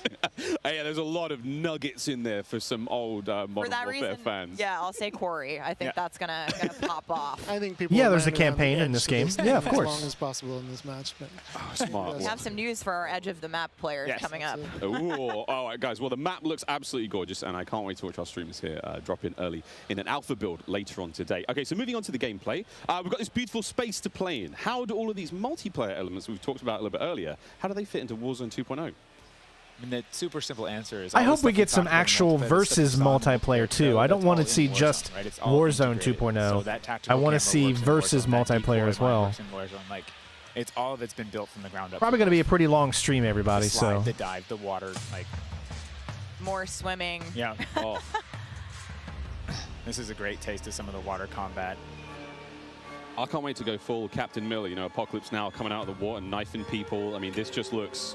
Yeah, the rendering team made some work, so you come out, you're looking all wet. Yeah. You see the caustics on the bottom. Yep. I'm not even sure what caustics are. I have no idea, but it sounds great and it looks incredible. You can see the armored patrol boat coming by there with its 2 turrets. There's some cool stuff. So I'm glad you brought up vehicles. Steph, you touched on vehicles a little bit earlier. What can we talk about? You know, we've seen boats, we've seen tanks, we've seen all sorts. Jack, what have we got? So we've implemented a new physics and handling model for the vehicles. So some vehicles are heavier, some will slide more, have more traction or less traction. And as you're driving them around and you're encountering them and other squads are playing with them, you can choose to shoot off the tires to kind of impact their handling. You can have them, they react to explosive differently based on their weight. So if you're in a heavy armored 4x4 and get hit by an RPG, it's going to kind of bounce a little bit, but not quite take the hit as a small sedan. You can also choose with your squad to be rolling into a POI and somebody jumps out on the roof, somebody leans out the window, and suddenly you got yourself a lot of firepower driving into the POI. Of course, that vehicle needs to survive for quite some time in the map if you want to keep using it to go from point to point. And vehicles will run out of gas, or at least most of them will run out of gas, and then you can bring them to a gas station to fill them up. If your tire's been blown up, you can get out and repair it, or you can bring it to a gas station to get repaired as well. And of course, we've got water vehicles, we've got a small boat, we've got the boat that Joe mentioned with the turret at the front, turret at the back, so you can have that little moment cruising up the river with your whole squad ready to rumble. So yeah, there is so much love that's gone into these vehicles. Forgot the coolest vehicle. The coolest vehicle? The massive helicopter that you can fly around. And it's a moving platform with 3 doors. And you can move a whole squad through the map. What? Wreak havoc. It is so cool. Oh my God. I mean, the fact that you can lean out of the window, grab your teammates, pile in a vehicle, actually, engage in battle from the window, leaning out, shooting, combat. Unless somebody blew off your door. That won't. That does complicate things, doesn't it? PTSD from Joe killing me many times in our playtest. Well, I hope the gas prices in Almaz are okay. I feel like there's a lot going on in Warzone 2.0, and my head is quite frankly spinning. What other massive changes have we got in store? Because it feels like there's so much that's changed. Is it still a gulag? Do we still have circles? Is it still gas? I know there are guns, but do we shoot them? What's happening? Well, what do you want to jump into first? Oh, Stephanie, go ahead. We've made some pretty sweeping changes. Yeah, they got to realize that this is not what people want to see. They just want to get straight to the gameplay. They don't want to see all of this panther or banter between everybody. Just get to the gameplay. I mean, that's what everyone wants to see. That's what's going to sell you your game. You don't need to keep talking about this. You need to show the gameplay. Maybe you're making them in game. And I think one particular feature that I cannot wait to see the streamers engage with will be our prox chat. Yes! So it's coming. It will be in Warzone, and there is going to be some amazing clips. But I think Joe can tell us a little bit more about looting in Warzone 2.0. I'm listening to that. The streamers love prox chat. They're like, yes! In looting in Warzone 2.0, we still have the humming crates. You can still travel around and listen for those. We still have the loose loot on the ground, but we wanted to add a layer of learnability and logic to our looting, right? So if you're outside, if you're a little kid, you fall down, you hurt your knee, and your mom's going to go inside, go to the medicine cabinet and get you something a Band-Aid, Neosporin, whatever. So that's our looting. If you need health items, you can hit a bathroom in a building and there'll be a medicine cabinet. You can open it up. If you want to get loadout items, there are these hidden caches throughout in between the POIs that are in ground, and you can memorize where they are because they're always there. So you can kind of start to develop these paths through the map of how you loot. And there's this logic applied to looting. You can find toolboxes that'll have grenades and things in them. And you find these other crates that are kind of like, it's as if the military that occupied this space came through and dropped off military items. Those crates are always there, so you can always have this reliable layer to looting. Incredible. This sounds really exciting. We go on a road trip through Al Mazrah and quite literally like have a route we plan, hit the gas station, pick up gas snacks. up, yeah, pick up snacks, pick up ammo and all sorts. Okay, cool. So what about circle mechanics? I mean, this is obviously a huge component of BR's, Joe. Yeah, I mean, the circle's been a staple of BRs. It's been really hard to move away from it, so we kind of talked about what could we do to mix things up with the circle. So we've got this new mechanic where the circle can actually split, almost like a cell splits, into 2, 3, or even 4 circles. And then those circles kind of close down. And what it does is it segregates teams, and you have these micro battles in those circles. And at a certain point, you're like, okay, we've cleared out our circle. We think we're good. And then those circles merge. They come back together, and you have this very directed fight of like, as the circle's moving, you're like gearing up in buildings. You're like, here we go. It's about to kick off. And as soon as those circles hit, you have that final fight. So it's another kind of like twist in the gameplay that we feel like is a cool world event that would happen. Well, that's like, that's a little splitting, we need different. to do X. Crazy. To change up the formula a little bit. We're going now. Go! All right, so apart from circle splitting, what about the Gulag? Is that still around? I mean, there's so much change, man. I mean, I'm ready for it, but Joe, what do we got? The Gulag, we've been experimenting with, we've tried some crazy things with the Gulag. But the current version of the Gulag that we have running right now, where we're excited people to play, is you're not in there alone. You actually have this temporary alliance with another opponent in the map, and you have to work together, and if you can defeat the other team, you can get out. And after that, you guys are enemies again.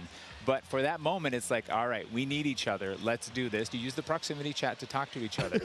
And the other thing we've been playing around with is you may see a little bit of an AI presence in the Gulag. So you have to be on your toes. Like, you're working with an enemy. There might be an AI here. You're picking up weapons.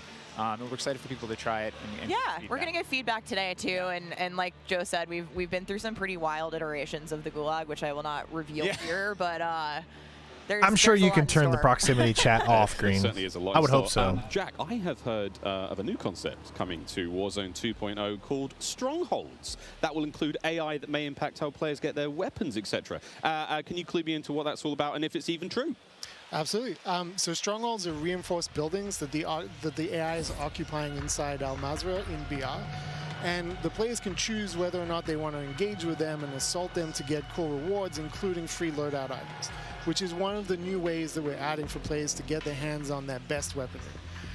We've worked really hard to bringing AI at scale into Warzone 2, and you're going to encounter them in multiple modes in different ways. In BR specifically, they're in these strongholds, and if you get to a stronghold, you can find the location of a black site, which is going to have even cooler stuff in it, and you can fight your way from one to the next. But in other modes, you're going to find the AI occupying large portions of the map and just kind of protecting different POIs in different ways. Unreal. Okay, so we've all heard the rumors that Warzone 2.0 is going to have some very, very interesting new modes. Would you care to confirm or deny Stephanie Snowden? It's finally time. I have read about some new modes on the internet recently, but one of the most exciting things about Warzone 2.0 is confirmation that an all-new sandbox experience is coming at launch. I am happy to announce DMZ, Call of Duty's extraction mode, will arrive with Warzone 2.0 at launch later this year. I played DMZ for the very first time on my first day at IW, and to this day, playing it nonstop, the possibilities with this game mode blow my mind. So DMZ.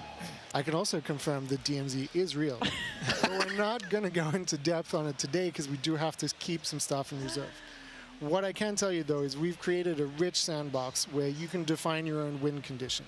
You infiltrate Al Mazrah, you accomplish your goals, and then you decide to extract when the time is right.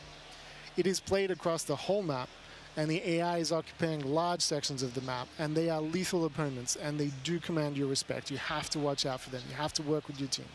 They patrol areas, they occupy strongholds, and they'll reinforce based on players' actions.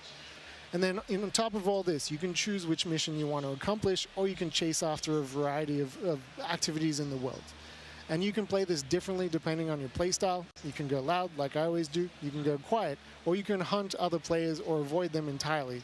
Or you could just decide, hey, I'm going to explore the secrets of Al Mazrah and see what's there. loot up, exfil. It's totally up to player choice there, and I'm really excited about the full scale of what we're delivering for this chapter. And we want players to have an amazing experience in Warzone 2.0. We've been listening to the conversations in the community, specifically around small maps, Ricochet, anti-cheat, ranked play, and beyond. And trust me, although we're touching on some of the core updates to the overall Warzone 2.0 experience today, and mostly focusing on BR, there will be more news to share over the coming months. This is only the beginning for Warzone 2.0. Okay, I need Warzone 2.0 and DMZ in my life ASAP. Stephanie, when? Warzone 2.0 will be free to play for everyone on November 16th. With the start of Season 1 across Modern Warfare 2. Mark your calendars, that's about 2 weeks after after Modern Warfare 2 launches. And we had 125 million players in the original Warzone, and I cannot wait to see all of you and hopefully more of you in Al Mazrah for this experience. And you will have a chance to see a Warzone 2 Battle Royale Alpha playtest happening right here behind us very, very soon. Yeah, the streamers are hot to trot. They're raring to go. We will see all of you in Al Mazrah on November 16th. But don't go anywhere just yet. Stick around, because when we come back, you'll see just what Warzone looks like when it's built up from the ground for mobile. You're not going to want to miss this, I promise. Then, after that, we have live gameplay coming at us with all of our friends set up across each and every Modern Warfare 2 multiplayer. We've got Warzone 2.0, Battle Royale. We've got Warzone Mobile. It's all happening here, ladies and gentlemen. Don't go too far. Call of Duty next, brought to you by the GMC Hummer EV pickup, the world's first all-electric super truck. Oh, I know. Just get to the gameplay already. Jeesh. Come Squad on. up sooner with Xfinity rewards. Get early access to Modern Warfare 2's open beta. Jack Links. Squad up with Sasquatch. Jack Links is good with it. Eureka Ergonomic. Leading designer in gaming furniture and proud partner of Later, Modern Green. Have a Warfare good one, 2. bud.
What a jam-packed day we've had here so far. We got Warzone 2.0 and Modern Warfare 2 already good to go. But finally, we're hitting something new here. Coming into mobile, we got Warzone Mobile 2 here for you. It's me, Beef Mommy, and I couldn't be more excited to be here with none other than Chris Plummer. And Chris, what do you have for us today? That's right. Today we are proud to introduce Call of Duty Warzone Mobile. Yeah. This is the real thing, and it's on your phone. For the first time ever, you can drop into Call of Duty Warzone from wherever life takes you.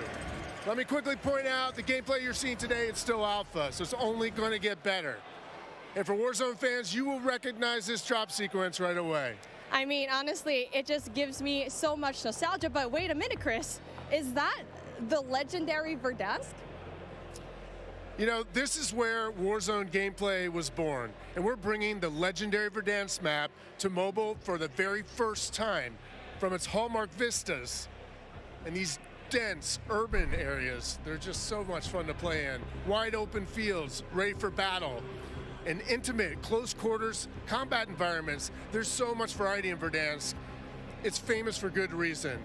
Teaming with fan favorite locations like Boneyard and Superstore, even TV station. Well, I'm getting classic Call of Duty Warzone flashbacks here. Can you tell us more about the gameplay? Or, you know what, maybe just give me your phone real quick. Maybe I can see for myself. No? You know, the team has a passion for delivering the most authentic Call of Duty experience possible for mobile devices. From the way you aim and move to the weapon handling and the control responsiveness, all these critical little details combine to make Call of Duty Warzone mobile feel best in class. We've made sure that the physics, the feedback, the sights and sounds, all those essential little touches are smooth and accurate. It's about creating an experience that's so true to form, you can imagine feeling that dirt compressing under the soles of your boots with every move. Or imagine those tiny shockwaves of recoil moving through your entire body with every shot.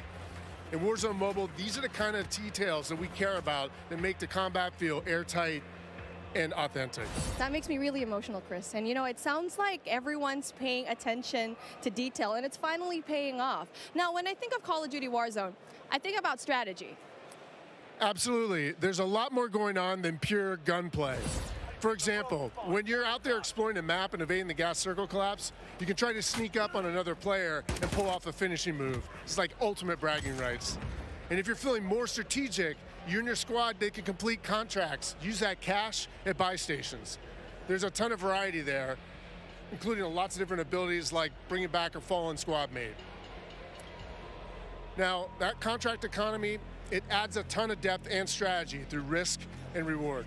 I really like that you brought that up, because if you're talking about risk and reward, I think about the kill streaks. I think about the gulag. Are they going to be there too? Yes.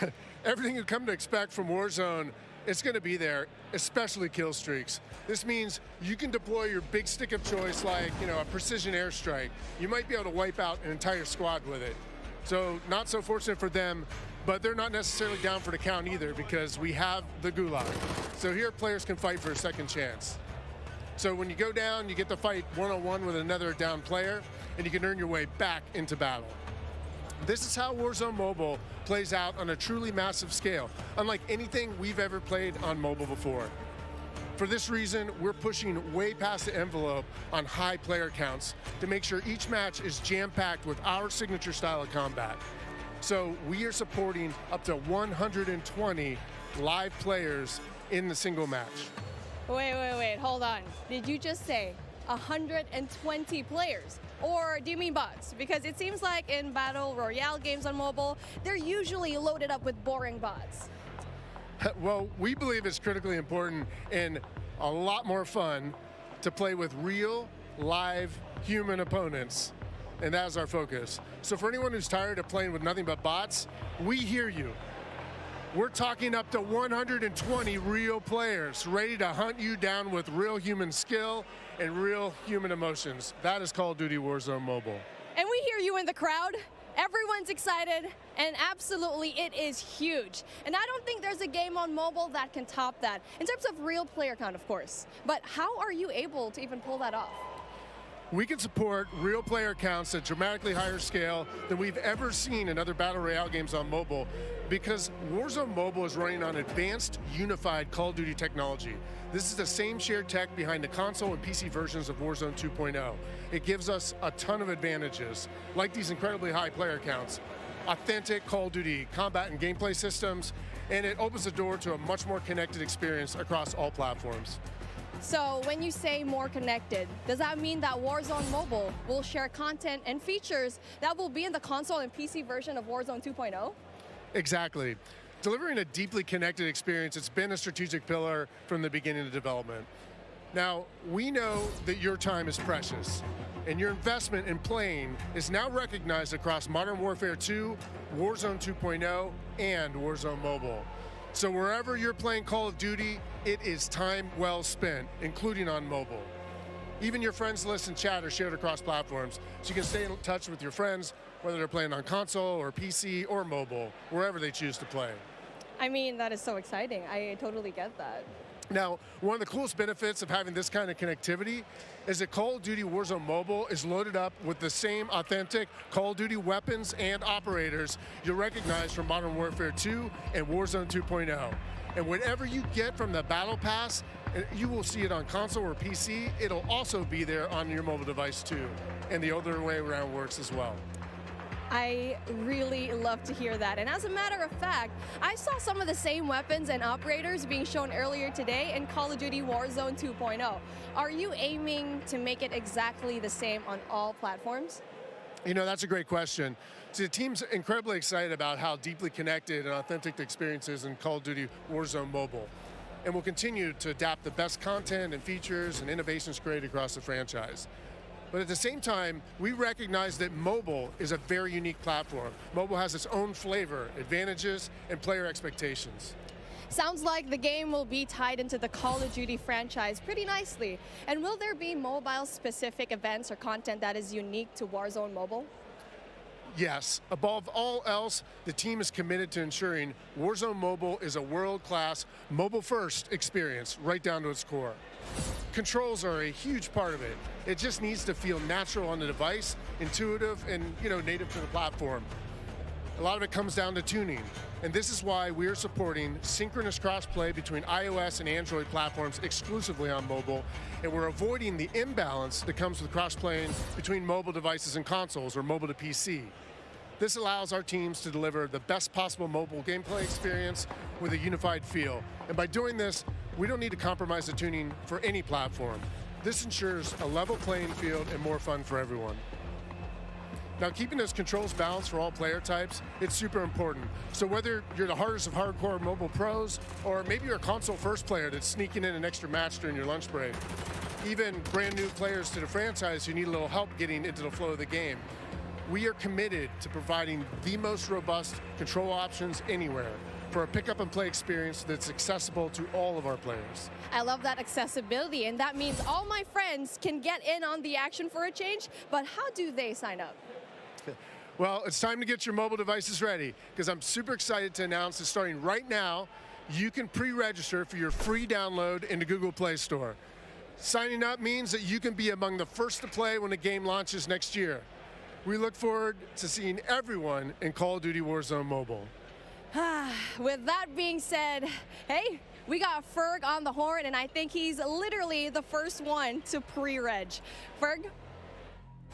Hey guys, Ferg here, and I am thrilled to be one of the first to pre-register for Call of Duty Warzone Mobile. And now you can too. Scan the QR code at the bottom of the screen to be among the first to drop. Tell your friends, because the more pre-registrations we drive, the more rewards we can earn, like special weapons, vinyls, and emblems. Plus, if we reach the top milestone of 25 million pre-registers, we're going to unlock a super cool secret reward you're not going to want to miss. What are you waiting for? Sign up using the QR code below. Yeah, cringe. My God, we've lost like 200 people here because of this stupid shit. Would you get to the dang gameplay already?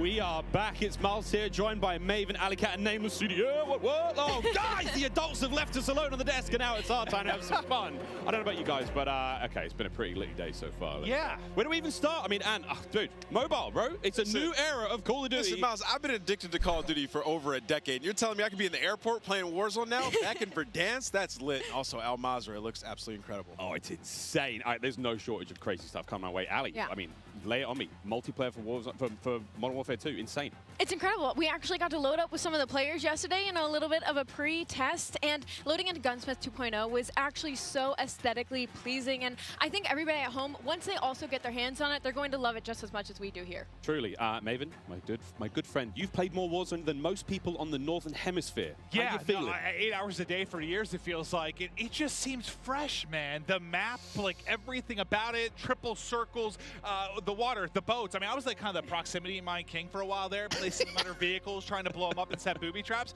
And now you're telling me I could do them in not only land, but also the sea. I'm with it. It's going to be something, man. We really have seen a lot so far today. We've seen, what, Warzone Mobile, of course, multiplayer there, and a bit of Warzone 2.0. Cannot wait. But, guys, it's time to get into business. Let's now get into the command center. This is it. Welcome, ladies and gentlemen, to the command center, presented by Xfinity Rewards. We're going to be rolling the show through all day today. Xfinity customers, they can start playing Modern Warfare 2 sooner with Xfinity Rewards. Visit xfinity.com/rewards to get your code for early access to the open beta. It's free and it's easy to join. Guys, I mean, every time I sit down, I take a breather, I'm like, there's so much. But first and foremost, guys, before we get into this one, there's so many streamers here. We need to give a big shout out to Intel, who's powering all of the streaming PCs here today. Massive shout out to those guys. Clint, there are 2 PCs on every desk. Explain. I couldn't believe it. Cloaksy is here. Like, the fact that he actually made the trip out, I figured they have to have something special. The fact that you have a dedicated PC to the streaming side and to the gameplay side, and it's set up for this many people. Intel, thank you. Ridiculous. This is incredible. It's incredible. Ridiculous. We're actually almost ready to get into the gameplay, guys. I mean, Ali, you teased it a little. Yeah, you just played, a little. a little, yeah. We played a tiny could bit. have an accent, too. Did. I'm getting mocked here. My bloody desk. We got to play a tiny bit yesterday. Yes. It's pretty fun. But now we get to watch 200 streamers, some of the world's finest, quite literally from almost every part of the planet, coming together here in this crazy top secret location. What can we expect? It's going to get loud. It's going to get incredibly loud. Yesterday, it was loud, and I believe like not even everybody had shown up yet. So now that we have a full building of all of these creators, all of these PCs, I'm expecting people to get up and start screaming miles. It's going to be insane. Clint, we heard Courage from like headphones on. He can be heard from space. Oh yeah, no, 100%. Like Bobby Pop, if he's on a subtrain or something, Lord knows what that's going to sound like. But my boy Tyler Blevins Ninja here as well. But like, I think this is a testament to how pumped up everyone gets about Call of Duty every year. Like the fact that there are this many big name streamers in attendance, we're going to see some incredible gameplay, go through the various modes. I mean, this is going to be a real treat. It really is. I mean, and you've been around a long time in the Call of Duty world. In this venue right now, we've got streamers and players from, you know, all across North America, all, you know, South America. We've got players all over Europe, Japan, Australia, you name them. We're all over here. Mobile players everywhere. How do you describe the vibe in the room right now? I mean, it's just incredible. It's a bunch of homies who love Call of Duty all in one room getting ready to grind. And, you know, I was talking to them earlier. I was walking around doing the round saying what up to everybody. They're going hard, right? Like, I was talking to some of the Warzone guys, Repos. He's like, I'm here to fry. Zuma's ready to go. So I'm interested to see them with these new weapons and the Gunsmith, what they come up with, especially our new game modes like Prisoner. It's going to be lit. Listen, as much as they're here for their love of Call of Duty, they're also here because they want that banger clip. Like, everybody wants, like, you know, like, you're trying to go out and fry some of these big names, get a clip out on social, your YouTube, whatever it's going to be. So yeah, I'm sure people are going hard in the paint or falling to their desk at their Tim. I'm sure we're gonna have a couple of those. We'll go a little bit of that later on. I think we're actually ready to hop into gameplay. Dr. Lupo, one of our first here, and he's already down and out, but we are playing, I believe this is Hardpoint and Mercado, nameless. Yeah, you know, I didn't... Mercado, nameless. Yeah, you know, I didn't... What the hell? Now you want to start yesterday, but one thing I just want to point slowing down? It's a lot so more when the vibrant gameplay than finally some of starts to happen? games that we've had in the past. There's so many more colors, and that's something that I always enjoy, especially with... Oh my god. Hold on. This is too much. Call of Duty is when it's more vibrant and you can see more on the map. I think sometimes you go dev to dev, and yeah, it's like you have like your more realism, like your grays and brows. Some will have a little bit more color, but like this map in particular, yeah, the second we saw like the fly through of this, it just looks gorgeous. It really does. And not that I had any concerns about the visual side of it, because they knock it out of the park every year, but it's just aesthetically pleasing. It is. It's very, very pretty. That is, of course, Dr. Lupo. You can watch him stream this live. Every single member of the crazy, I don't even have a name for it, the stream pit here, COD Next, all of them live on their own channels, and unreal, man. Yeah, it's unreal. I mean, all these guys are going hard. You can see he's locked in. Talking a little bit about the game and the movement, though. So far, it seems like it's really fast. So much different. Really fast. You know, it's not that Way slide more cancel. faster than Modern Warfare 1. Mechanic, it plays out so much different when you're going into a gunfight. You can dive out of a window. Miles, it was a lot of fun. We were getting into the mix. We really did get into the mix. Dude, how can anybody follow this, dude? It's so fast. How many people? But last night, Ninja wasn't in the venue. I played on his setup. He wasn't quite here yet. And I found there is an in-game like whisper feature. So I was sending messages to other creators as Ninja, talking horrendous, man. Like horrendous trash talk. All very good-natured friends of mine, you know, but it'd be kind of weird to get that from Ninja, right? Yeah, does Ninja know you did this? He has no idea. I walk up and slap him. I walked past him today and I was like, good morning, dude, how you been? He's like, hey, man.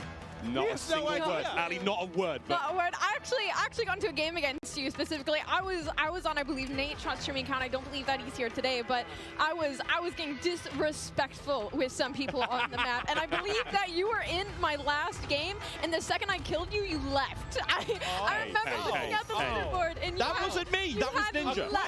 A quitter, Miles. That was Ninja. Over to Courage now, who's having a good time. And, you know, we're Listen, he is, as much as he's like a fun, good-loving, like everyone takes a Jack, it's just like this great-natured guy. He is one of the most competitive human beings I've ever met. Like, he gets pissed, bro. Passion. Raging passion. And look, it's me on the right-hand side. No, it's not. It's Ninja. And I will have to say, to test what Ant was talking about earlier, about the game mechanics, something else that I noticed that I don't feel like I felt in other Call of Duty games is how kind of realistic the movement with your gun is, if that makes sense. Like, there's obviously always going to be recoil, your attachment's always going to mess with that, but when you peek corners and stuff, the way your gun moves with you is very, very realistic, and I think that's going to be something a lot of these players are going to notice and have to get used to very quickly. And you saw a taste there of when you're spectating a player, you get that kind of like over-the-shoulder, like tactical camera view, and it just adds this insane level of like, it's like realism, but like it just looks so exciting to watch. And when you're, enjoying like, maybe seeing your teammates play or whatnot, it just looks so cool. It's a nice new feature here in the game. And sorry, Clint, this is the new knockout mode. I don't think you might not know what this means. I haven't seen this one yet. I haven't played it yet. Yeah. No. I mostly, I was watching some of the guys play. I just wanted to kind of live react and enjoy it. Yeah. Like, there's so much new stuff. Like, I've just been looking forward to seeing what's going to be on the table. But let's see if Jack can actually step up this time. No, not going to happen. Just getting destroyed. I'm sorry. Superior positioning, Jack. You are awful. Oh, was that too hard? He's my No. Okay. He's doing the classic. He's going to a set. He's like, he's doing the classic. It was something else. It was something else. It wasn't. My sensitivity or something. What is it? No, Jack. Wherever he's spectating is using my favorite SMG, by the way, too. And I think that's the Hurricane. The Hurricane. What do you think, by the way? It looks like he's getting so upset because he keeps getting owned. Now having 5 attachments. Heaven forbid. Yeah, so I saw the rumblings on Twitter and stuff like that. I think it's amazing, though. I mean, when we jumped into Modern Warfare in 2019, when they introduced the Gunsmith, it was a lot to take in. But now everybody's familiar with it, especially grinding Warzone, switching up those attachments, and it's just a better. Now, when I show my gameplay off tomorrow, I promise you it's going to be in high quality. Unlike this, their stream is not very high quality, so. Weapon that you have, like, you can change it up, turn an M4 into an SMG. Like, that's really cool. Oh, that was nearly a snap. That was nearly gross. One of the all-time greats in the competitive Call of Duty. One of the maybe the, if not the. Yeah. Yeah, I don't know why I said it that way. Like the all-time great. Yeah, Ross, he's the greatest. But there we go. Swag now getting involved as well. And to your point, Ali, about Gunsmith, I mean, it's at this point in time, obviously, it's quite hard to recognize, but that is a part of the M4 platform right now. That's his primary weapon.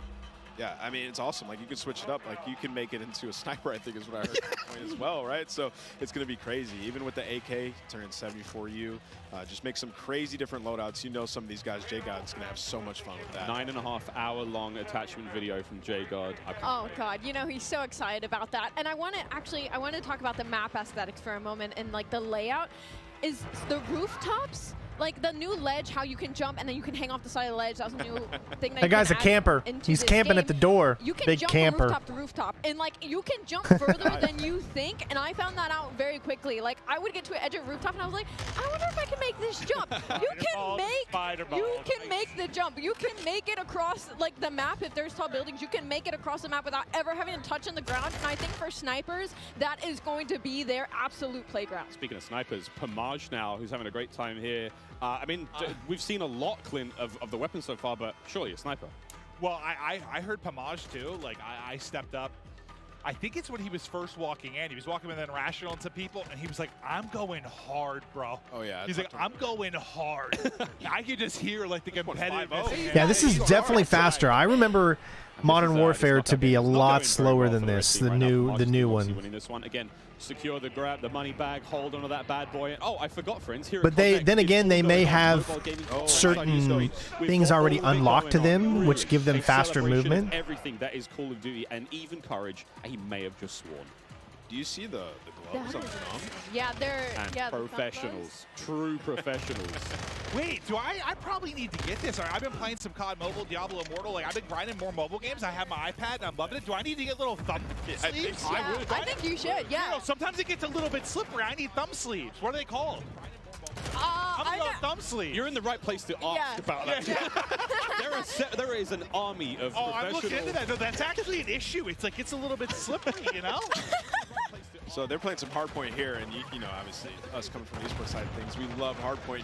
Miles, we were talking about this morning, when there's a hardpoint and there's some elevation above it, you can dive into it, turn around, land on your belly, and get absolutely fried. So, you know, there are some movement mechanics for you speed demons out there if you want to make some plays. Yeah, there's a lot of talks about, you know, the way slide works now, and of course the dolphin dive is back. I don't think we're not officially calling it a dolphin dive, but Joe's calling it the dive itself. I mean, it's a really fun mechanic. It's fast. If we get to see some gameplay with it.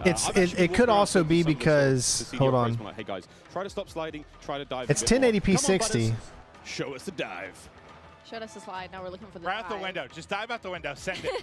And all the windows are built to be diveable through. Like, that's the way the game is. That's what Joe was kind of saying, right? Like, they've seen it so much in playtesting, and Nate goes into a window, like, everyone spins it out. So you think like all the exciting moments you're going to have. Oh, here we go. Butters is going to be sniping there. So we have the Hurricane. She's running overkill. That's going to be one of the M4 platforms, and the sniper on the other side. He's and testing the mechanic. Look.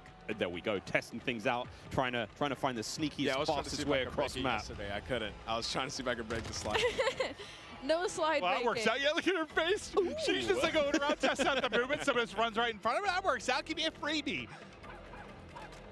It almost feels like everyone is sped up like 1.2 or something. Not as many doors, I think in general is the overall vibe. I mean, most of the maps we've seen so far are quite small, very fast-paced. Again, Jeff talking about that, you've got a very distinct feel. So it's like the battle map is very large, way more intense action. Of course, there's like the invasion stuff.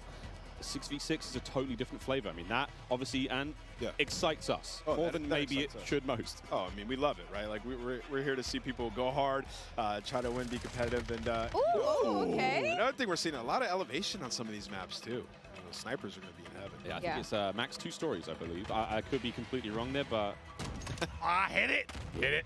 Also, look at that little stock. Did you guys use the sniper yesterday? Yeah, right? No, I didn't. I used it for a whole the cutest little stock I've ever seen. It was so fun. I think we were in the same game, too. Yeah, I was in the back sniping the whole time. I can't wait for the sort of like anime skins and stuff like that, my cute little stocks. Of course, we can put skins on individual attachments now when it comes to making some very handsome looking weapons. Oh, Dylan Price, speaking of handsome. Oh, good. Also, something we haven't talked about yet is the way the perks work. I love the perks because system. it reminds me of back in the day, the specialists. When as you get kills, you get more perks. As time goes on, you're gonna have 2 base perks. You can pick whatever you want. As time goes on, you get another perk. As time goes on, you're gonna get an ultimate perk as well. So it's actually it's completely new.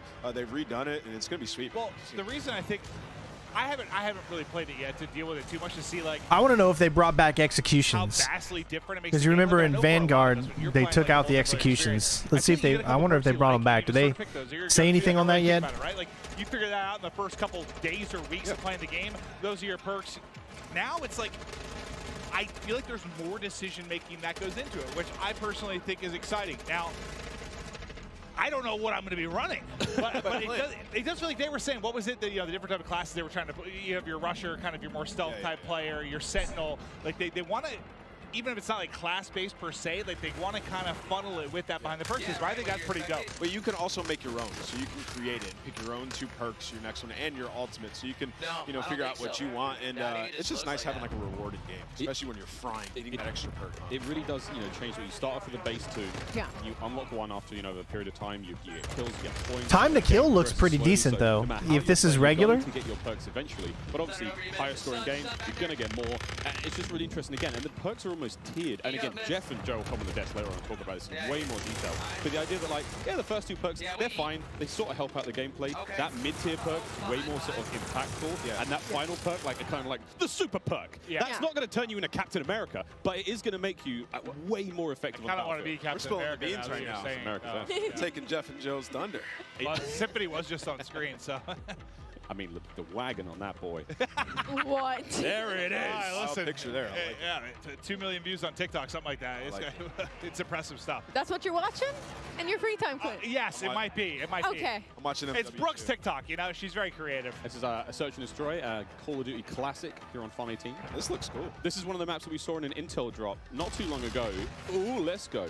This is Symphony spectating. I love the look of the weapons and how they... You know, of course, we're talking about like 3-lane maps. This is one of those maps that felt like a very good hybrid 3-lane map that does really, really well when it comes to a game mode like Search and Destroy. Like you have your traditional outer lanes, and they have their hidden corners, and they have their ways, and then that middle is just pure chaos. It's kind of like a little bit of like, it reminds me of like a paintball range with all the walls and the corners that there are. So this is probably one of my favorite maps that we are playing right now in the beta testing. And as you can see, everybody is having so much fun on it. I mean, 4 and 5, everybody's doing pretty okay. It's a close game. Aiden has 14 kills. I just saw the kill board. He's on the other team. Mason just realized he's on the stream, though. He's ready to get nasty. He's going in. Oh, he's fully loaded. Look at the bottom. He's got all his perks. He is perked up, quite literally. Come on, Mason. Show me something special. He is flying. Oh, wow. That's what I'm talking about. Oh, no! That's the Fennec. I was loving that one yesterday. Oh! That thing turns. That's an OG weapon. That's what you get for skipping the objective and just going for kills. I hate playing with people like that. Smoked him. Nice try, Mason. We still love you. Hurricane OP. Hurricane. You're supposed to defend the objective, but why? I just don't understand people that just run around when you're supposed to be defending a certain objective, man. You get you a good point, and they'll never be able to beat you. But if you're just running around, that's why much easier for other teams to win. See what I mean? He looked very sneaky, and then he was just evaporated. I gotta say, the bunny hop is back and forth. Oh yeah. Man, the bunny hop is. I get flanking, but no, you're running straight towards the enemy. You can't flank the enemy when you're running straight towards them.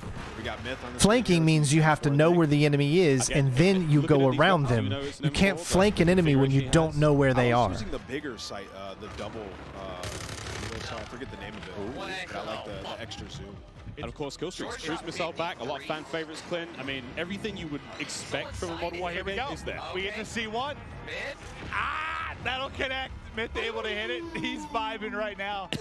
But it's crazy. Like, yeah, bottom right, you were kind of mentioning like how different the guns will look. The same type of gun is based on the attachments that it has. It's wild. There's also in-game settings where you can make your gun a little more narrow, a bit wider, further away. I mean, there's options, you know, just create that sort of visual. Look, you want the game to be as appealing as possible for you. Maybe you don't want the gun to be so big to obscure the view. Maybe you're one of those players. Of more settings personally. Like, give me the option to tweak it how I want, right? There's a lot of settings in this game. I'm gonna get lost in that for the entire first day, probably. Once campaign hits, I'll spend about 3.5 hours messing with settings and then getting that first mission. When I see Courage on a 5 streak, that pop up at the top of the screen, it might have. Courage might be popping off. Oh, well, he just died there. Obviously, they know what they're doing. I mean, these are the ones that play these games all the time, but yeah, this I'm just, like I said, I'm a different player than these people. But then again, I'm not a professional COD player. I'm just, but I still play. I always play objective. I'm more of an objective person. Like, they're friends or they're familiar with each other. They play games online, but like, it's not often you get them all in one place like this. It has just been a vibe. Seeing everybody going up, some meeting for the first time. Like, I know I spent. Look at those animations, though. I really like that. Times on social. I've never met him in person, dude. We hugged for a solid 30 seconds. It was so he's doing pretty good. I mean, he's running around, but he's just shows like he's being smart. I was telling you, I was like, I can't believe I still get this. But you don't need to keep circling the map, man. I don't think many things that's just not something I would do. Like this. It is it's special. The beta starts tomorrow, in case you've been living under a rock, or if you've just joined the stream. Yeah, one of the two. One of the two. There's no in between. User interface has been completely changed as well. Dead silence available on that lower right-hand side. Just a lot more sort of clean changes. Of course, the menu system, which you might not have seen here on the main COD Next stream, but individual streamers seeing them going through weapon loadout, seeing the operators there. So many cool changes. A lot more of a streamlined experience.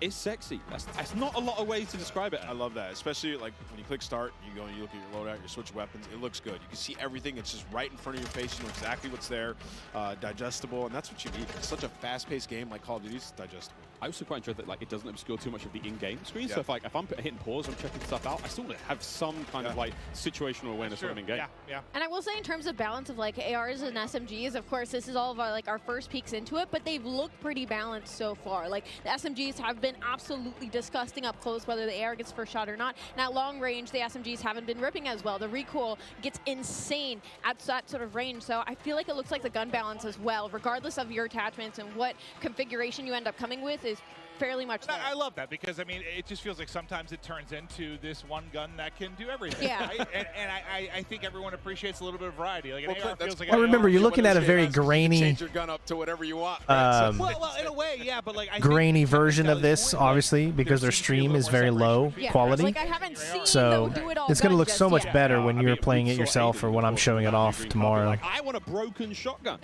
And I'm sure he can make it, but broken, we'll find out what that really means. See, I like this guy. He's actually going for the objective, and he's doing objectives, and he's being this.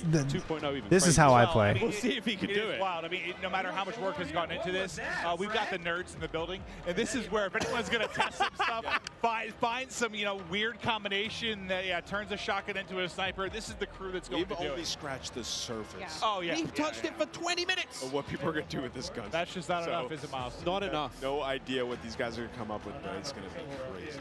I need a good sort of 2 to 3 hours to really look at Chef Tony. This is one of the most famous Italian men in the world. Makes a mean Stromboli. We love him. Metal boots on the building. He's got the M4. He's going to run this class setup from now until the next 2 years. We're talking about it can be great to mess around with guns. Oh, Chris Crowder.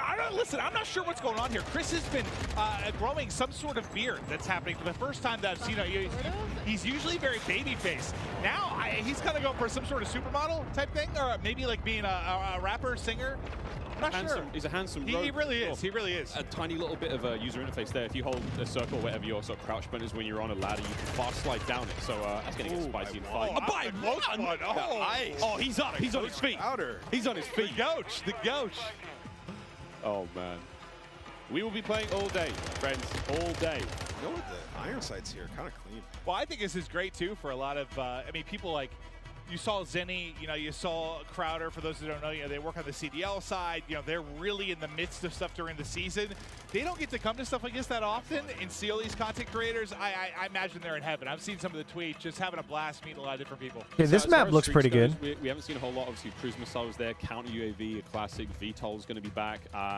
Everything. I mean, the Juggernaut is I think it's the final one, and it looks crazy. And whoever that AFK player was, get a grip. You are live COD Next. But yeah, there's a ton of cool stuff. And I mean, we're seeing Wilson's in there as well. That's what I was going to say. I love that. Okay, I have a lot of fun. Chopper Gunner's back. It's called, I think it's called Air Support now, but it's an AC-130. You know what I'm talking about, friends. There's a Chopper Gunner here as well. Oh, yeah. We're going to be seeing it all. Yeah, Miles, like, if we play against each other later today, when we get the free play, I'm getting a Chopper. I think I'm actually locked on this desk all day. I would love to play more. after the stream's over, I think we can play more. Yeah, I think we, once the curtains go down, we're going to dive on. Can you hear the chain? Yeah, that's how I visualize it. Your ankle's just tied to the desk. They can wheel me in the chair, but it's hard to get down the stairs. Here we go, another cruise. Redman, how we doing? And what a shot. He got 2. The hat over the headset. He killed Nick Merckx. All right, we're going to see you later, Nick. So this is the air support we were saying. Yeah, this is it's kind of like a lightning strike. Oh, yeah. Nice. What is that thing? The Fennec. Or it's a custom one. Wait a minute. Longer range, maybe? But that looks like the Fennec. Yeah, that's the Fennec iron sight. That boy don't recoil. What? All right, Breadman's already found a winner. Yeah, Bread's got Oh my God! It does recoil, but it doesn't. But he's holding that thing down though. But, yeah, he's on mouse, obviously recoil long range. You can manage him more, but it doesn't seem like there's a lot. He's just putting them down. Yeah, cameraman, get in there real close. Show me the hands. Show me the hands. Oh, gun him. So we played this map yesterday in the 3P mode. That was a lot of fun. Museum, yeah. This is a lot of fun. We saw a top down of this on socials recently, but there we go. Yeah, give me the hands. hear how that sounds? So satisfying. That sounds scary though. Yeah. You hear that? That better be on my team. I mean, he is one of the better aimers. Why is he? Hold on. Stuff when you're talking about mouse and keyboard players, like he is absolutely nuts with it. Is there a delay? So, He's not surprised to see him finding some wins in the long-range battles, but I got to see his recoil control. Oh, there's a little bit of a delay So what there. do you guys think about all these maps so far? What's been your guys' favorite, Miles? Honestly, yeah, it doesn't look like he's pulling down a whole lot. Honestly, this is Museum. Nice big central area, essentially 3 lanes. I mean, there's a second story. We're about to go up there now. This is where Breadman is. It's nice, man. We've got some decent lines of sight. Snipers are going to have a lot of fun here. We played Hardpoint on this map. We played Prisoner Rescue. Courage and I clutched up big time last night, like a 2v5. I had the Prisoner on my back. I was sprinting, and I can hear Jack picking up 3-4 kills. Let's go, baby! Screaming. I'm there sprinting. I'd be that guy on the team too. I'd be I like this map. Yeah. It was great. It was really great. We had a lot of fun. There's a lot of cool, the opening breaks and stuff. Like he's on a 15 streak, by the way. Excuse me. Yeah, he was frying. He's literally annihilating the lobby. Yeah, let's stick with him. He's on 15 in a row. Another cruise coming in. Bang! This is the Elgato replay of how this all started. Oh, he gets 2 again. Just ripping him. It's the same 2 people. No, sorry, this guy. Oh, it's a replay. Oh, is it? Yeah. I was about to say. Yeah, he was on 15 in a row. I thought he got another one. I thought he wrapped his streaks. It's all good. Oh, dude, I basically just pulled a symphony, dude, when he was casting the pregame lobby. Oh, and it was a tournament. I thought he earned another one. Glorious. Well, last thing I saw was 15 streak. I was fired up for my guy. So he put a. Oh, so it's M4. His just sounds crazy. I think it's the dubbing of the audio. It might be his stream, but either way, it's his stream. That boy is ripping metal. So, again, it's kind of cool to see there on the bottom side of the screen for a moment there how the perk system works. He's already at his 2nd tier of perks, which I think was Spotter. 19 kills. Let's go, Breadman. And, of course, he's working his way towards that final perk here in this hardpoint. Yeah, it's not that crazy. I thought he wrapped streaks now, is it? He is annihilating everyone. 20.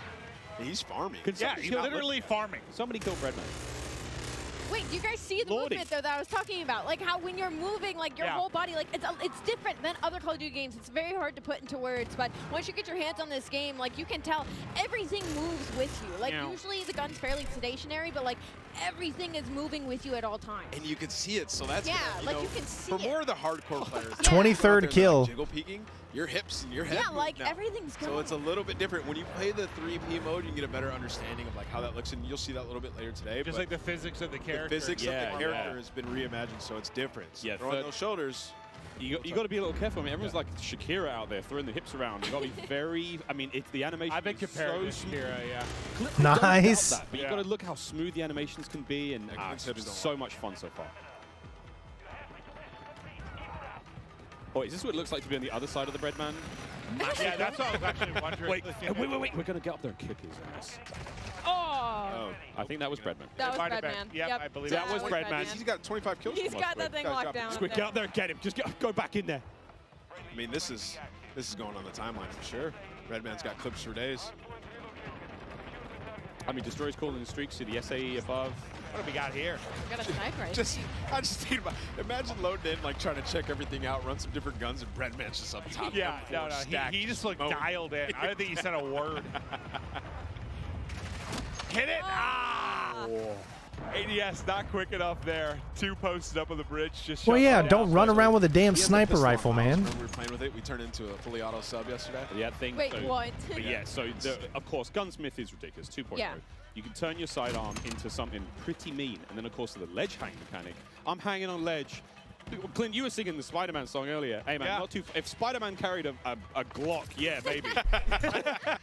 It is crazy to see like how much damage you can do with that thing, and just I mean, it's something that we have to learn now as Call of Duty. I'm so glad to be getting back into the modern era with Call of Duty because, listen, I really Vanguard's awesome, but I prefer the modern era of weapons. It was so interesting. Just like throw it down, go hide in a corner. You can see when they're pushing at you. It's You hold your own. You hold your own flank at that. Yeah, you got your own choke points. That's great. And again, another thing. Oh! Oh. Isaac, he nearly got both of them there. And of course, Isaac, one of our streamers coming in from Europe, made the long trip across. Yeah, have you noticed that it feels like it's the gameplay is slowing down to me now? Maybe it's just because my eyes are adjusting to the fastness. But as he's just trying to hit some snipes and try some of the different weapons, Breadman's kind of been annihilated in the lobby. But there we go. Another shot gonna hit. Bang. I'm already really liking the sounds of these guns. I'm liking the way the crosshairs look. Like, this is something I cannot wait to get. Oh, hello. Breadman just got a 3-piece, and then Isaac followed up with the 4th in the feed. That was very satisfying. Oh, yeah. They are just tearing them apart, it feels like. What's that field up? Yeah, I believe it's much, much faster, for sure. That could be the portable radar. But I'm starting to see things like a lot clearer and smoother now. A local sort of UAV, but the radius isn't obviously great. Now, I'm watching this on a 55-inch C10 or C1, whatever the newer model of the, well, the last year's model, I guess, of the OLED. I was using this yesterday. It's a powerful shot. Got a couple collabs. Oh, wait, somebody saved him. Oh, my God. It was Breadman. Oh, my God. Nick Merckx was trying to assassinate Isaac. All right, get us out of there. Over the crowd. Here's the Fennec. You run so quick with this thing. Meow. I mean, look how different this POV seems versus like the sniper POV. Yeah. Right? Like, Guy right there. Did you not see him? No, you didn't. Wow, okay. How did I see him and you didn't, bro? Sean fries him. Again, this is that sort of idea of like the different, maybe not play styles, but kind of like player attributes here, what you're going for. You know, Crowder is obviously, he's way more aggressive, you know. He might be hitting flank soon, but the way he's kicked himself out. Whoa. He's in the mix. I think something that you could learn a lot, that all these creators are going to learn very quickly, is there a lot more paths on the map than you know about. Like, on this one specifically, behind Crowder, there's an underground passageway where one of the flags are, and, like, I didn't even know you could go down there. Like, I had to wrap the entire building before I figured out how to get underground. So there's a lot more angles and a lot more passageways than I think a lot of these creators are expecting, and that's why we're going to see possibly a lot more assassinations, possibly a lot more cruddy corners, and people just popping out of literally nowhere. So I'm gonna have a debate here. Am I gonna get this for Xbox, PS5, or PC? I feel like playing this game, PC is gonna be your best option. It's like going out, getting peaks, close range combat. It's a lot of fun to use this one, man. I feel like most of all these people are using the PC controls, except this guy is using a controller. As you can see it in the bottom right, L1, R1, or R3, whatever that says. I don't go too crazy with any of the kill streak choices. We did see Crim6 with a VTOL earlier. Again, classic from MW19. Yep. I wonder if we're going to see any more today.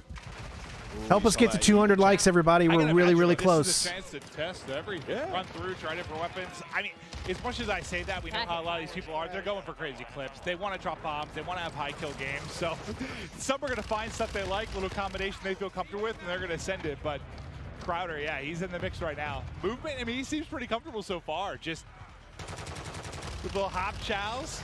Yeah, the bunny hop. Freebies. Earlier, just hopping around. You can even hip fire this one. He's picking up a ton of kills.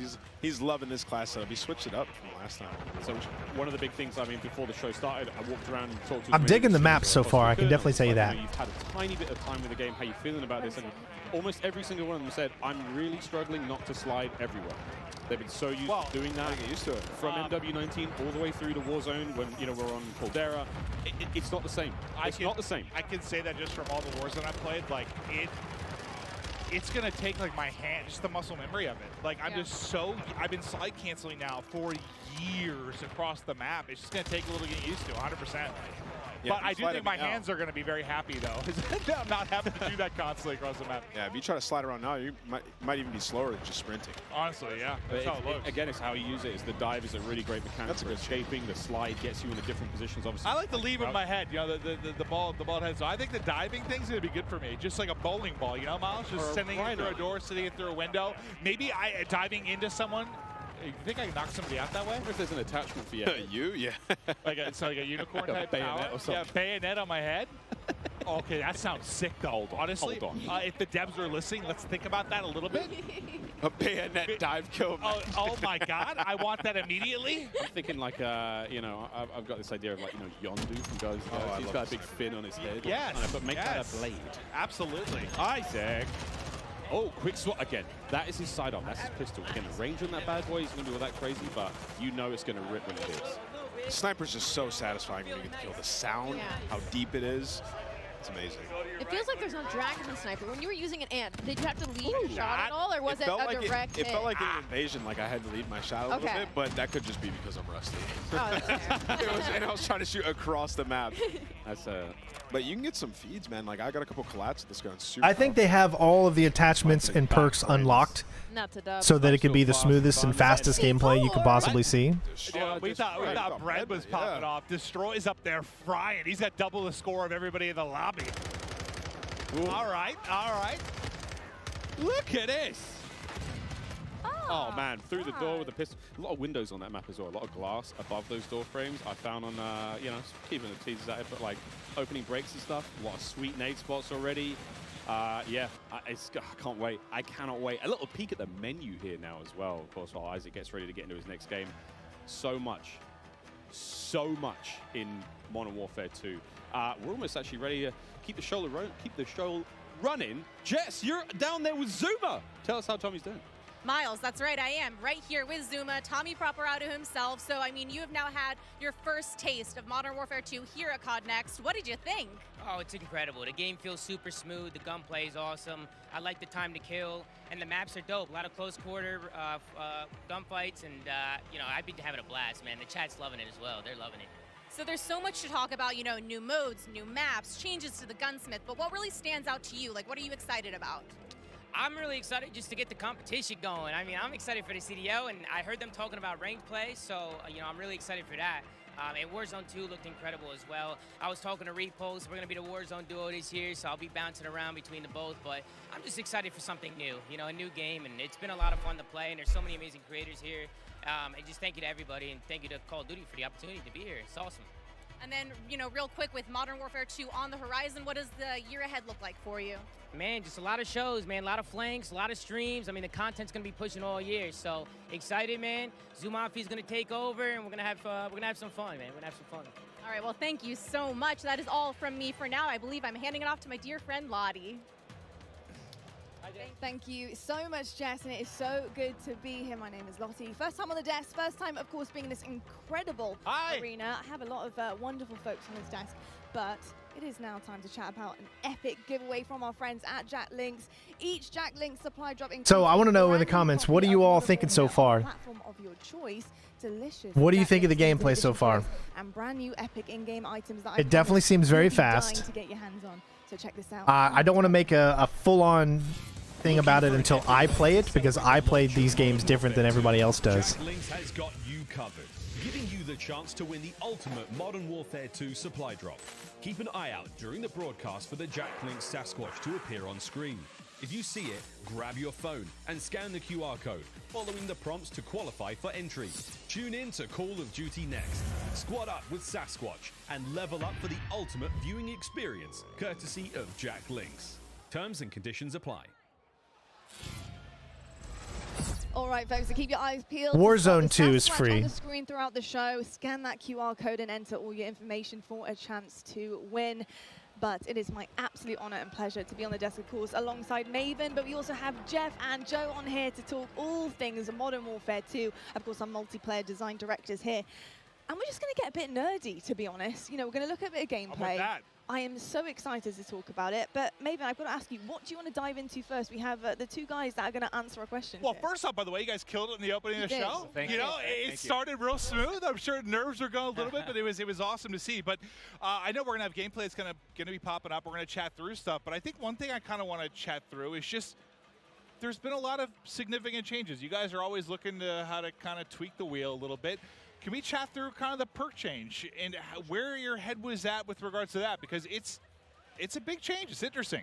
Yeah, you know, perks haven't really been touched for a long time in the series. And I guess by nature, they're passive. And so most of the time we've found people just, you know, find the 3 that they like, and that's it. They kind of forget about the... I said that earlier. That's me. Yeah. Like, I find a few I like, and like that's my class. There we go. We just wanted to come up with a system that was a little bit more engaging. And so we grouped them into 3 different categories.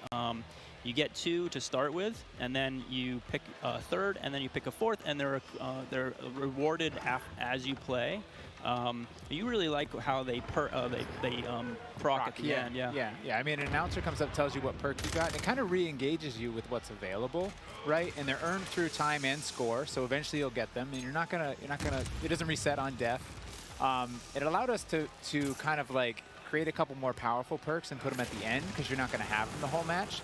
And there's some interesting depth there where you can say, okay, oh, you can revive really during a regular match? Different things you can do where you're kind of like, if you're one of those players who really wants to noodle, you're like, okay, I know these aren't in play yet.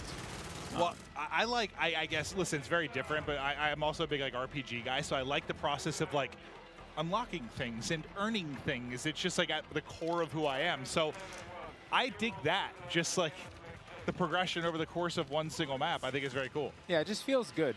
It feels good. It feels good to be reminded what you have. Yeah, no, 100%. Oh, and I guess we didn't touch on actually is the packages, right? From like, we're talking a lot about the theory crafting of what you set up. But we actually have these defined packages. So early on, you just say, you know, I want this playstyle. I just grab this package and go. And then later on, when you're like, okay, I like that, but I want to noodle a little bit, you can hop in and create your own packages. You know, that kind of, it really, people can see that through the default loadouts. And we've packaged in, based on those kind of player behaviors we were talking about earlier, we've usually shipped 6 Wow, or 5 you can run pretty fast with the default prisoner. loadouts, but we have 6 with this one. Okay. We found 2 for each behavior. And so those perk packages are already in there. And it's something different in this game. We actually allow you to attach a field upgrade within that, within each loadout.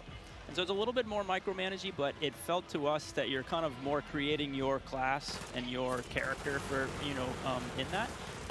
So people in the beta should really try out those default loadouts because we put a lot of time into how those play. Well, I'm curious in like playtesting, did you see like a, I'm sure everyone has a way they view themselves as a player. Like maybe you want to start as more of like a sentinel type. Did you see like as people got more comfortable with the game, like an evolution towards maybe a faster pace, or what did you notice when playtesting these different types of things? Yeah, I mean, I think overall most of our players are rushers. Yeah, but, you're not wrong. Depends on the circles you run, but you know, there are these other players, and we wanted to just make sure that we're supporting all of them.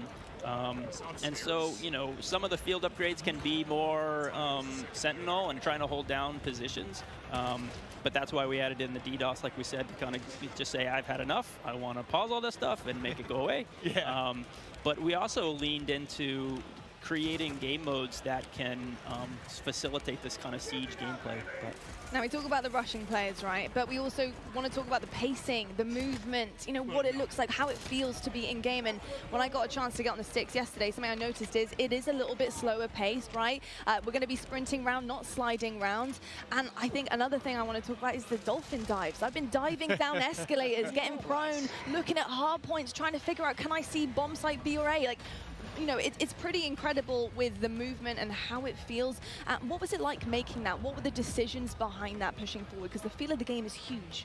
Yeah, I think fluidity, and I mentioned it previously, is like really, really important, right? But we did make some small tweaks, right? Like slide has a little bit more of a hang up so that people aren't just sliding around the map, so that they're actually moving through spaces, checking corners, and kind of like pacing themselves. But the general movement of guns should be almost exactly the same. And Jeff and I regularly check in. We're like, okay, how are we doing? Like, let's look at last game, let's look at this game.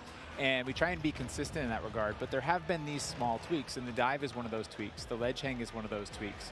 And those will change how people move through a space, right? You won't throw yourself over a wall, you'll peek that wall first. Yeah, I love the ledge hangs because, just testing out yesterday, being able to kind of ledge hang and really use it as intel as well. I think when it comes to multiplayer and competitive side, that's kind of where I'm at here, is being able in S&D, just being able to know where people are, give that intel to your team, peek that back down again, making sure you're not getting your dome ripped off by a sniper, of course, major stuff here, but and exciting that the fact that you can get your secondary weapon out and start to put a bit of damage in and help out there. So in terms of ledge hang, where did that come from? What was the idea behind it?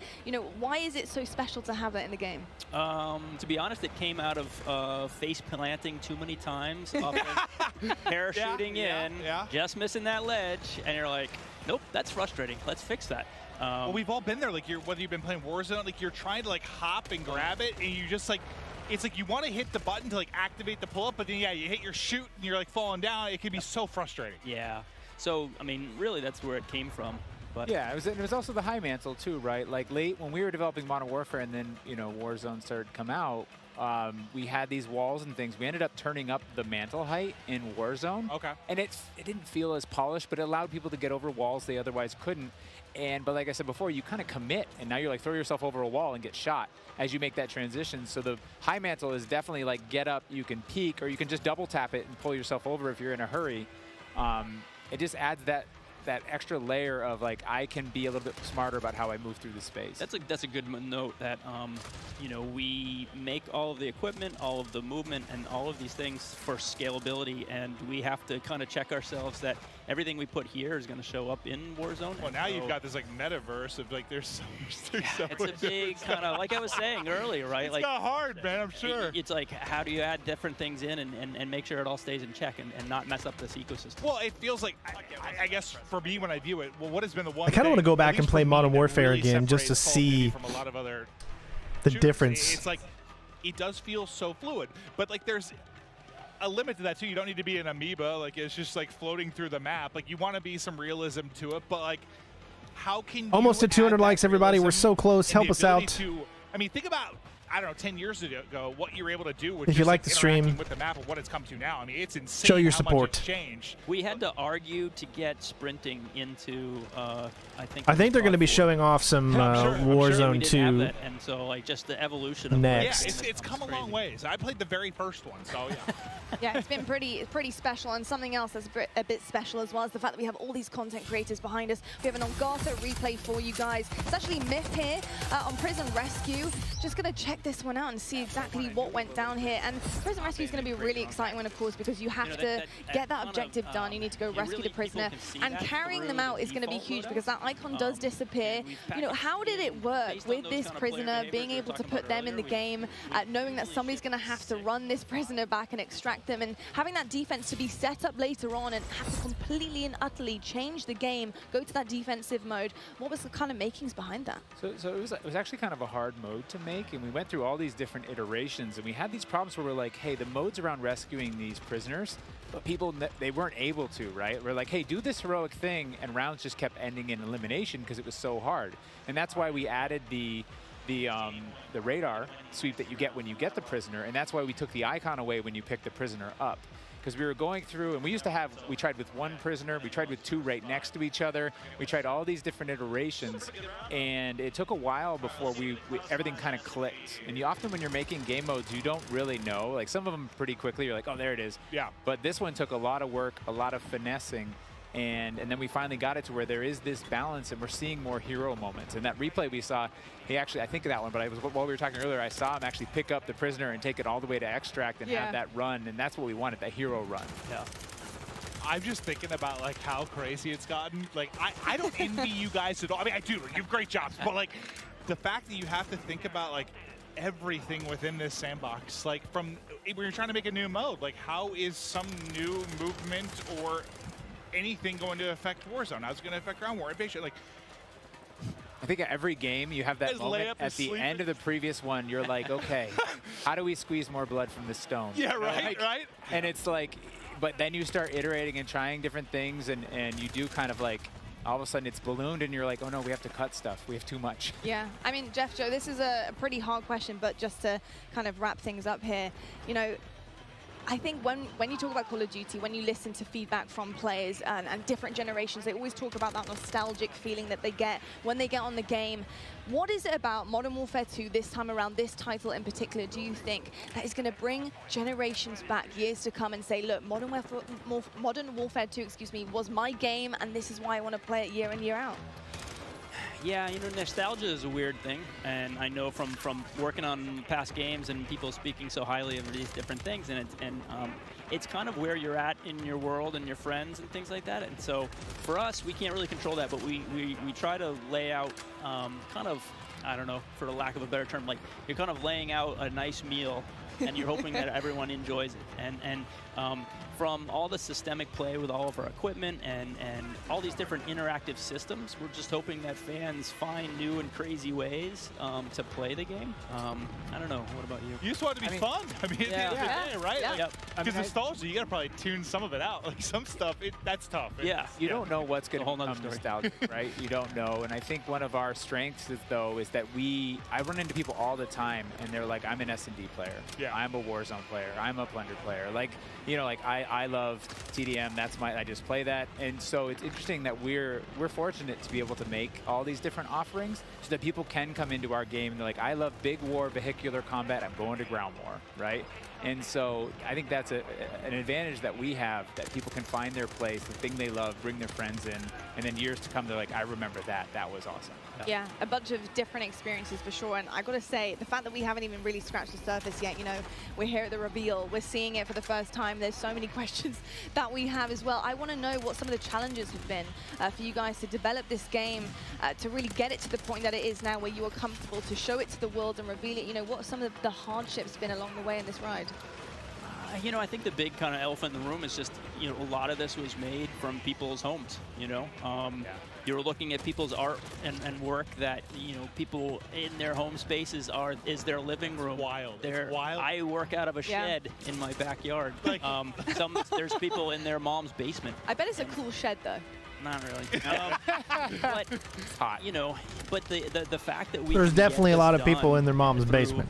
Millions of Zoom meetings and millions of kind of keeping everybody up to date and so many different studios, not just ours. Mostly kids. All these different Activision studios to kind of keep on. You just got killed by a 12-year-old. Make sure that everything is, good. And it's been always gonna find those annoying, annoying kids. That's a great segue to, like, we have a really talented team, and we're up here representing that team, whether it's the multiplayer team, the engineering team, the animation team, the art team, and they're all specialists in what they do. The fidelity on our view model animations, the guns, everything, the art and the maps, the design. Our geo designers, they make these 6v6 type maps, they make these huge ground war maps, and they put it all together into this massive big map, and everything needs to sync. And so all we can do is thank them and do our best to represent them. I'm kind of curious, were there any positives for me from a creative standpoint with the fact everyone was in the office and everyone was kind of away? I almost feel like maybe that would lead to some interesting ideas. When everyone's maybe not in a room and maybe one idea kind of takes precedent, everyone's just kind of isolated a little bit more. I just wonder if there was any creative advantages there. Yeah, I think a lot of people were worried that kind of productivity would go down by living at home, but we just found that everyone was so passionate about making this game that they could either play a game or their PCs sitting there and they could make the game better. And they're consistently working way too much, and we're like, hey, calm down, we're good. Let's keep So I think that is a little bit of the fun part. What I heard in some cases, productivity actually went up, which people didn't expect, and now people are downscaling offices. So I was kind of curious if you just had a lot of, I don't know, superstars kind of show up and pump out some really amazing stuff. Yeah, it's tricky because we've just now been coming back in and getting kind of that kind of community in the office, and that has been a great way of kind of solidifying the game and getting people back in and feeling you don't get the big hoots and hollers when you're at home, right? Yeah. So we get people in the office, we get them in the big pit, and we're all playing. And Gold star. Yeah, you get that feedback loop of I made good stuff, and someone's happy. Yeah. Look, drawing back the curtain a little bit, because when I think of how to handle a brand new game, a brand new title, bringing all these exciting factors to it, I'm thinking of bare bones, in your shed maybe, with a whiteboard, just writing things on, just brainstorming. What is that process like?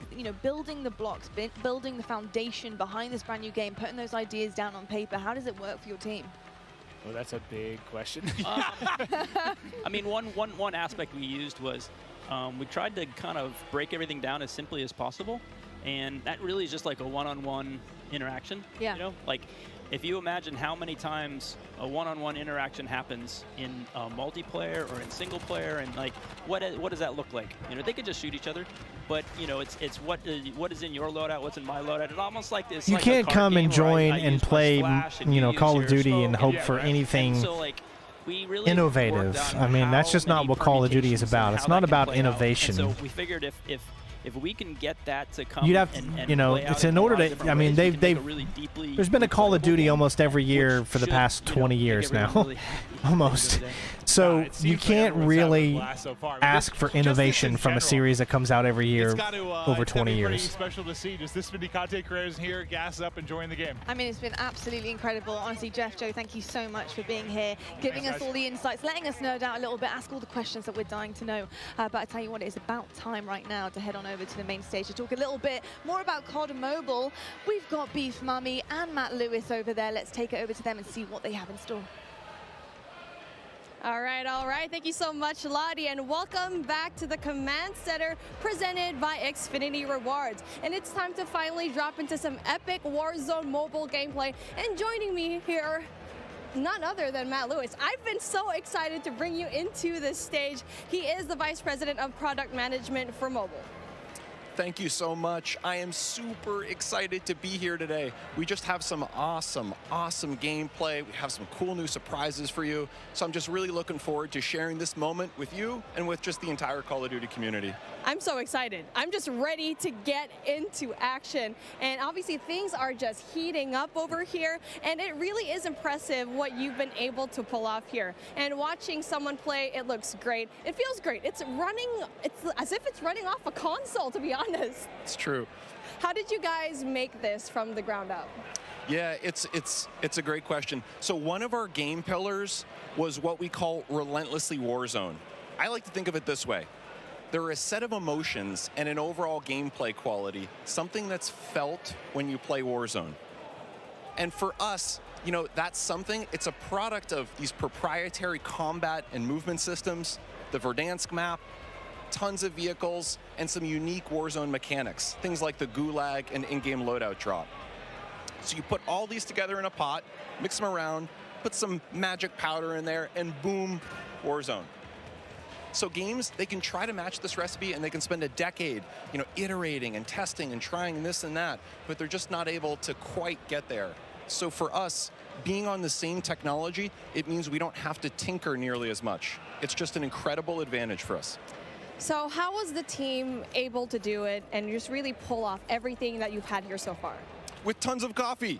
No wonder why we don't have any more coffee here backstage. Yeah, exactly. That's the truth. All the coffee in the world is how we were able to do it. No, you know, one of the things that I just love about this project, it's a really great mix of talent and experience. And for us, that concoction was what allowed us to have this kind of great end product. So for us, you know, there are 4 major studios who are working on Warzone Mobile. Activision Shanghai, Beanox, Digital Legends, and Solid State Studios. So our philosophy, it's been to mix together really amazing Call of Duty console and PC developers with some of the best mobile developers in the business. Because that's what we want, you know, an authentic, adrenaline-pumping Warzone, but something that is ultimately in this made-for-mobile, amazing, super polished mobile experience. It's been so much fun watching all of these streamers today, and this game looks like a really great time. What is the best way for our viewers at home to guarantee they will be the first to drop in and play Call of Duty Warzone Mobile? It's a great question. It's a great question. So for us, pre-registration is going to start today. We'll have a little bit more on that later. We're super, super, super excited. And if you're on Google Play, if you log on to the Google Play Store right now, you'll be able to start to pre-register. If you're on other platforms, please keep an eye out on all the social channels. We have the social channels live now, so follow, comment, all that kind of good stuff. And we're coming soon on the Apple App Store for pre-order. We have some incredible rewards. I'm going to talk about those maybe in a few minutes. It is amazing what they're getting away with on mobile now. Check out some gameplay. Oh yeah, I can't wait to go and pre-register for myself. I'm just so excited. But that brings an end to our coverage of Call of Duty Warzone Mobile. And honestly, it's been such an amazing, great time here. But obviously, before we do end all of these, we're going to try to see what kind of fun all these streamers are bringing it up over here, because we are taking up on the screen right now. I mean, this ends with us just trying to introduce the game, but obviously every one of us, we want to see the gameplay. We want to see everything that's happening here, and obviously I am with the best person to talk about everything that is happening here on your screen right now. Oh, man. So when I'm looking at this gameplay right now, for me, one of the things I love about Warzone is that vehicle play. The vehicle play, the movement, and the combat systems all tied together. I'm a thumb player. I can't do the claw myself, so when I see other thumb players in particular on the vehicles, it's a soft spot for me. I just feel great. Yeah, I mean, I feel like a lot of the players right now, even if you're not on mobile, you just see this map and you go back way back 2020, and you're just seeing this map Verdansk. It's just you're basically having a little bit of a throwback from when you used to play this map, and you get to play it here on mobile. And so I feel like it's just so exciting to finally see this map back into life, and really, we're just ready to play. I know, yes, we're in alpha right now, but I played the game yesterday. It feels amazing. 100%. I think you nailed it. I think the team is really, really, really happy with where we are. If we think of the development process, we typically think about 4 stages, and we're in the 2nd stage right now where we're live to some amount of people in our alpha, and we're going to be entering a beta shortly. So for people who are interested in getting their hands on the game, the best way to do that, to pre-register now, follow all of the channels on social. There'll be some great updates there. And we just have loads of improvements, loads of surprises too. We just have some super cool stuff coming in. New features, maybe some new gameplay. Gunsmith is looking absolutely incredible. I think players who are familiar with it, they're just not going to believe what we have coming out with soon. And as you can see over here, we definitely have streamers that you're very aware of already, just logging in, checking out Warzone Mobile. And it looks and feels amazing, as you can see on your top left screen. We were talking about this beforehand, right? One of the POIs that we really love to talk about is Boneyard, because for me, in my experience in Boneyard, it's great. It has so many chests. You definitely can get a lot of money, but the moment that you drop in, you already know there's a bounty on your head, most likely. Me too. Boneyard for me is my favorite. I'm a player. I like to equip 2 things. I always like 2 primaries for myself. A shotgun is a must, and I like my shotgun and my sniper. People make fun of me for it, but that's what I love. Boneyard allows me to do both those things. I tend to like to hide out myself in some of those little airplane shells, wait for unsuspecting people to come in, and you know, sometimes I'm lucky and sometimes I'm not. But that's me, Boneyard all the way.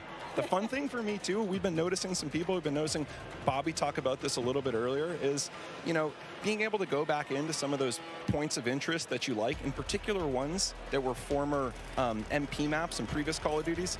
It's just one of the things that makes Warzone awesome. I know people were talking earlier like, oh my God, Superstore, Superstore, Superstore. Oh yeah, speaking of Superstore, I mean, I like dropping in there because I feel like I'm going on a shopping spree, grocery shopping, all the weapons that you need on the ground, they're over there. You know, but the thing is, it's in the center of everything. You're in the middle of everything. So if you want to go and just go away into safety, you're going to have such a hard time because you're worrying about people up top. Airport is right there. Boneyard is right there as well. So I feel like for me, like since we're seeing Boneyard right now, it's kind of like a safe little spot because it's right off to the side, but you still get really good loot as well. Totally, well said. And for me, one of the things I love about Verdansk as a player is there are these mix of different ranges. You have really close quarter, inside combat, things like Superstore. You have some long distance sniper areas. Some people I know like to go on top of dam and try to pick off some enemies. And then you have things that are great for AR, you know, that mix of ranges. So it really is kind of like, you know, choose your own adventure. How do you want to have that kind of gameplay? Well, talking about the gameplay that we have right now, we definitely want to have a little bit of a look into the different streamers that we have, because obviously you can see here the duo. We got Hawks, we got Bobby Plays, and they're definitely really known in the scene, especially when it comes to mobile. And so it's really exciting to finally see these guys enjoy the game, because we've been talking about this for such a long time. And I really asked Bobby, are you going to be here in this event? I saw your invite. I wanted one as well, but obviously I sneaked into the COD Next event and was finally here, finally able to you know, see the alpha. But hey, since we're here, taking a look at what's going to happen here on the right side of your screen. You're taking a look at the map, and it's like, it's exactly what we saw in Warzone. Totally, and it's getting to one of those end crunch periods. This is my favorite. It looks like I got my beta code for tomorrow. I'm going to go ahead and download it now. Definitely that time you got to be a little bit strategic and smart about your choices. There is a penalty if you get a little bit too aggressive. And now, speaking of being aggressive, it's like we were talking about it. it's really a matter of where you drop, because obviously the tier 5 loot zones, the tier 4 While loot I zones, have you the always chance. have that risk, but obviously the reward is a little bit more high. I mean, especially if you're going to be dropping at the very ends of the map, at the very end sections of it, where yes, you might not have better loot, but you might have a better time not really looking for those kills. But the best thing here is you need to find that middle ground in every BR game that you have. For here, cash is king. You need to buy out, go and find a way to buy your fallen teammates, so we've already talked about it before, or maybe even meet them in the gulag later on. I'm really hoping to see a gulag feature over here. I want to see it. Me too, and looking at the mini-map here, there were just quite a few red dots around. Something tells me we're going to see the gulag pretty soon.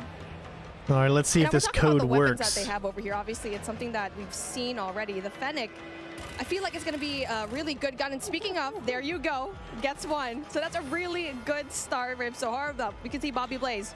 I mean, it's just like Bobby Plays has been such a tremendous name here in the mobile scene, and now he needs to get out because he's going to be in big trouble, especially going out here with no cover whatsoever. Yeah, I don't know. He's living dangerously. I don't know, Bobby. I'm worried for you, man. Yeah, Bobby and Hawks, they need to find a way to, you know, just get some cover. There you go, finds one. Gets the kill, and that's going to be really good for them so far. So again, so far so good, and I'm really looking forward to kind of just talking to the guys later on after this gameplay, right? I feel like they have a lot to say. Me too. Super curious to hear.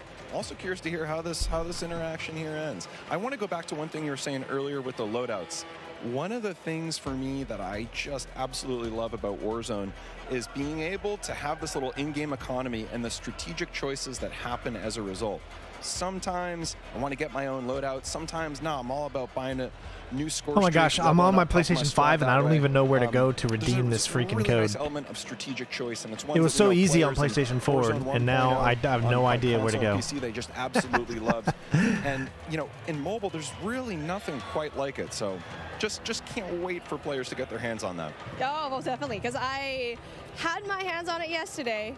I'm not very good at it, and that's why I'm being a shoutcaster. I'm just kidding. But really just playing the game and playing Warzone in general, it feels as if Let's see if this code works. you're playing the same thing on console and PC.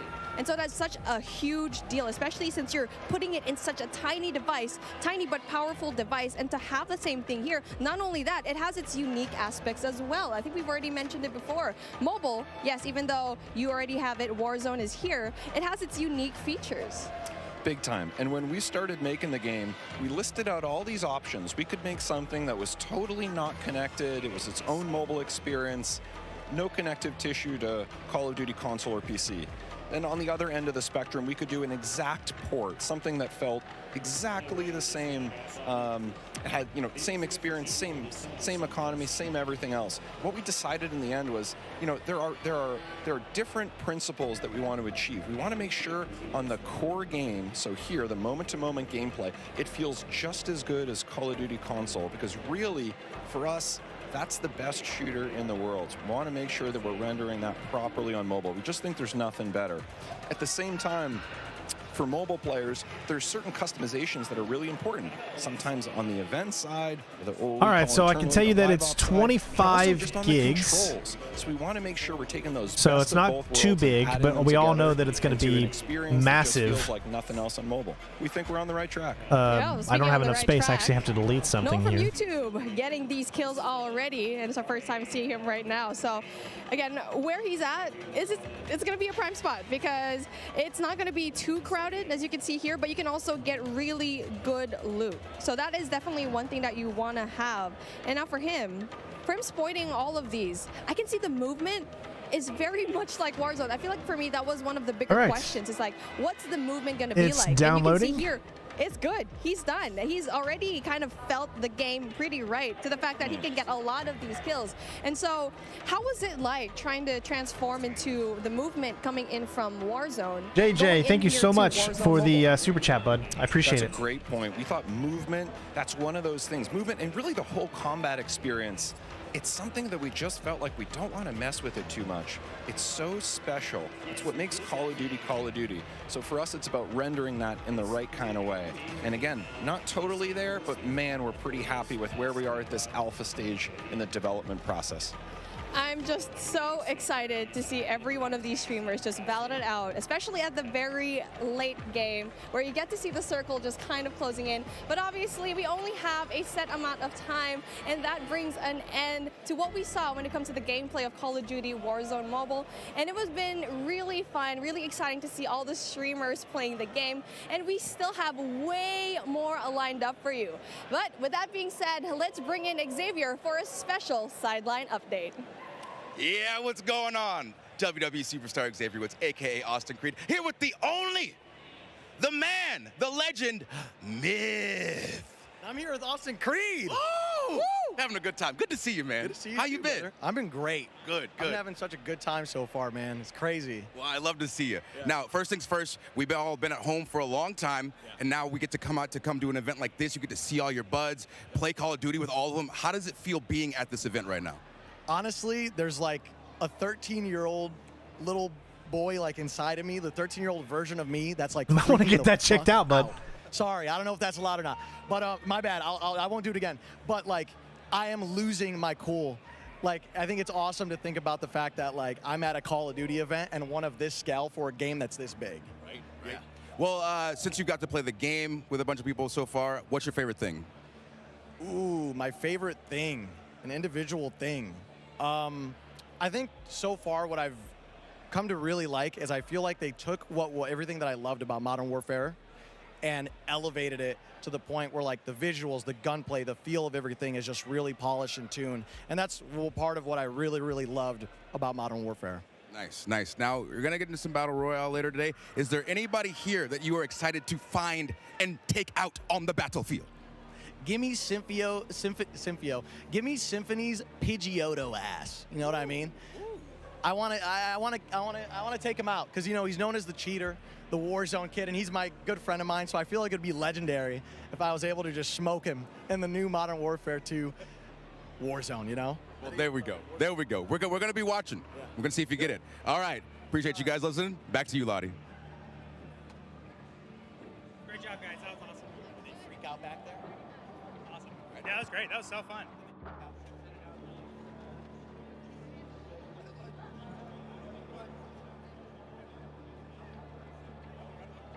We can't hear you, buddy. Turn your mic on. I'm inside. Man, we started this stream and we had up to almost 400 people in here. Exact same way. And now we have 46. So that tells you how quickly like the passion in here. Everybody's loving people all left. the new game modes, and we got one on the screen right now. Like, because they spent a good 2 hours, before, man. But not quite like they spent over 2 hours just talking and not showing gameplay. Being able to play, seeing your own back as well has been a while, of course. I gotta say, it felt pretty damn good. And when you got used to it as well, Ali, like, yeah, I started frying, and I know you fry. I was having an incredible time yesterday. I was on other streamers' setups, so I made sure to change my clan tag to CXT, so everybody knew who was absolutely world starring them on the map. But I will say, the energy in here compared to like a competitive event is just, it's intense in a totally different way. It's intense in the fact that everybody is just so excited and everybody is just having pure fun and bliss, loading into a new game, figuring things out. Like, the energy is just on a different level.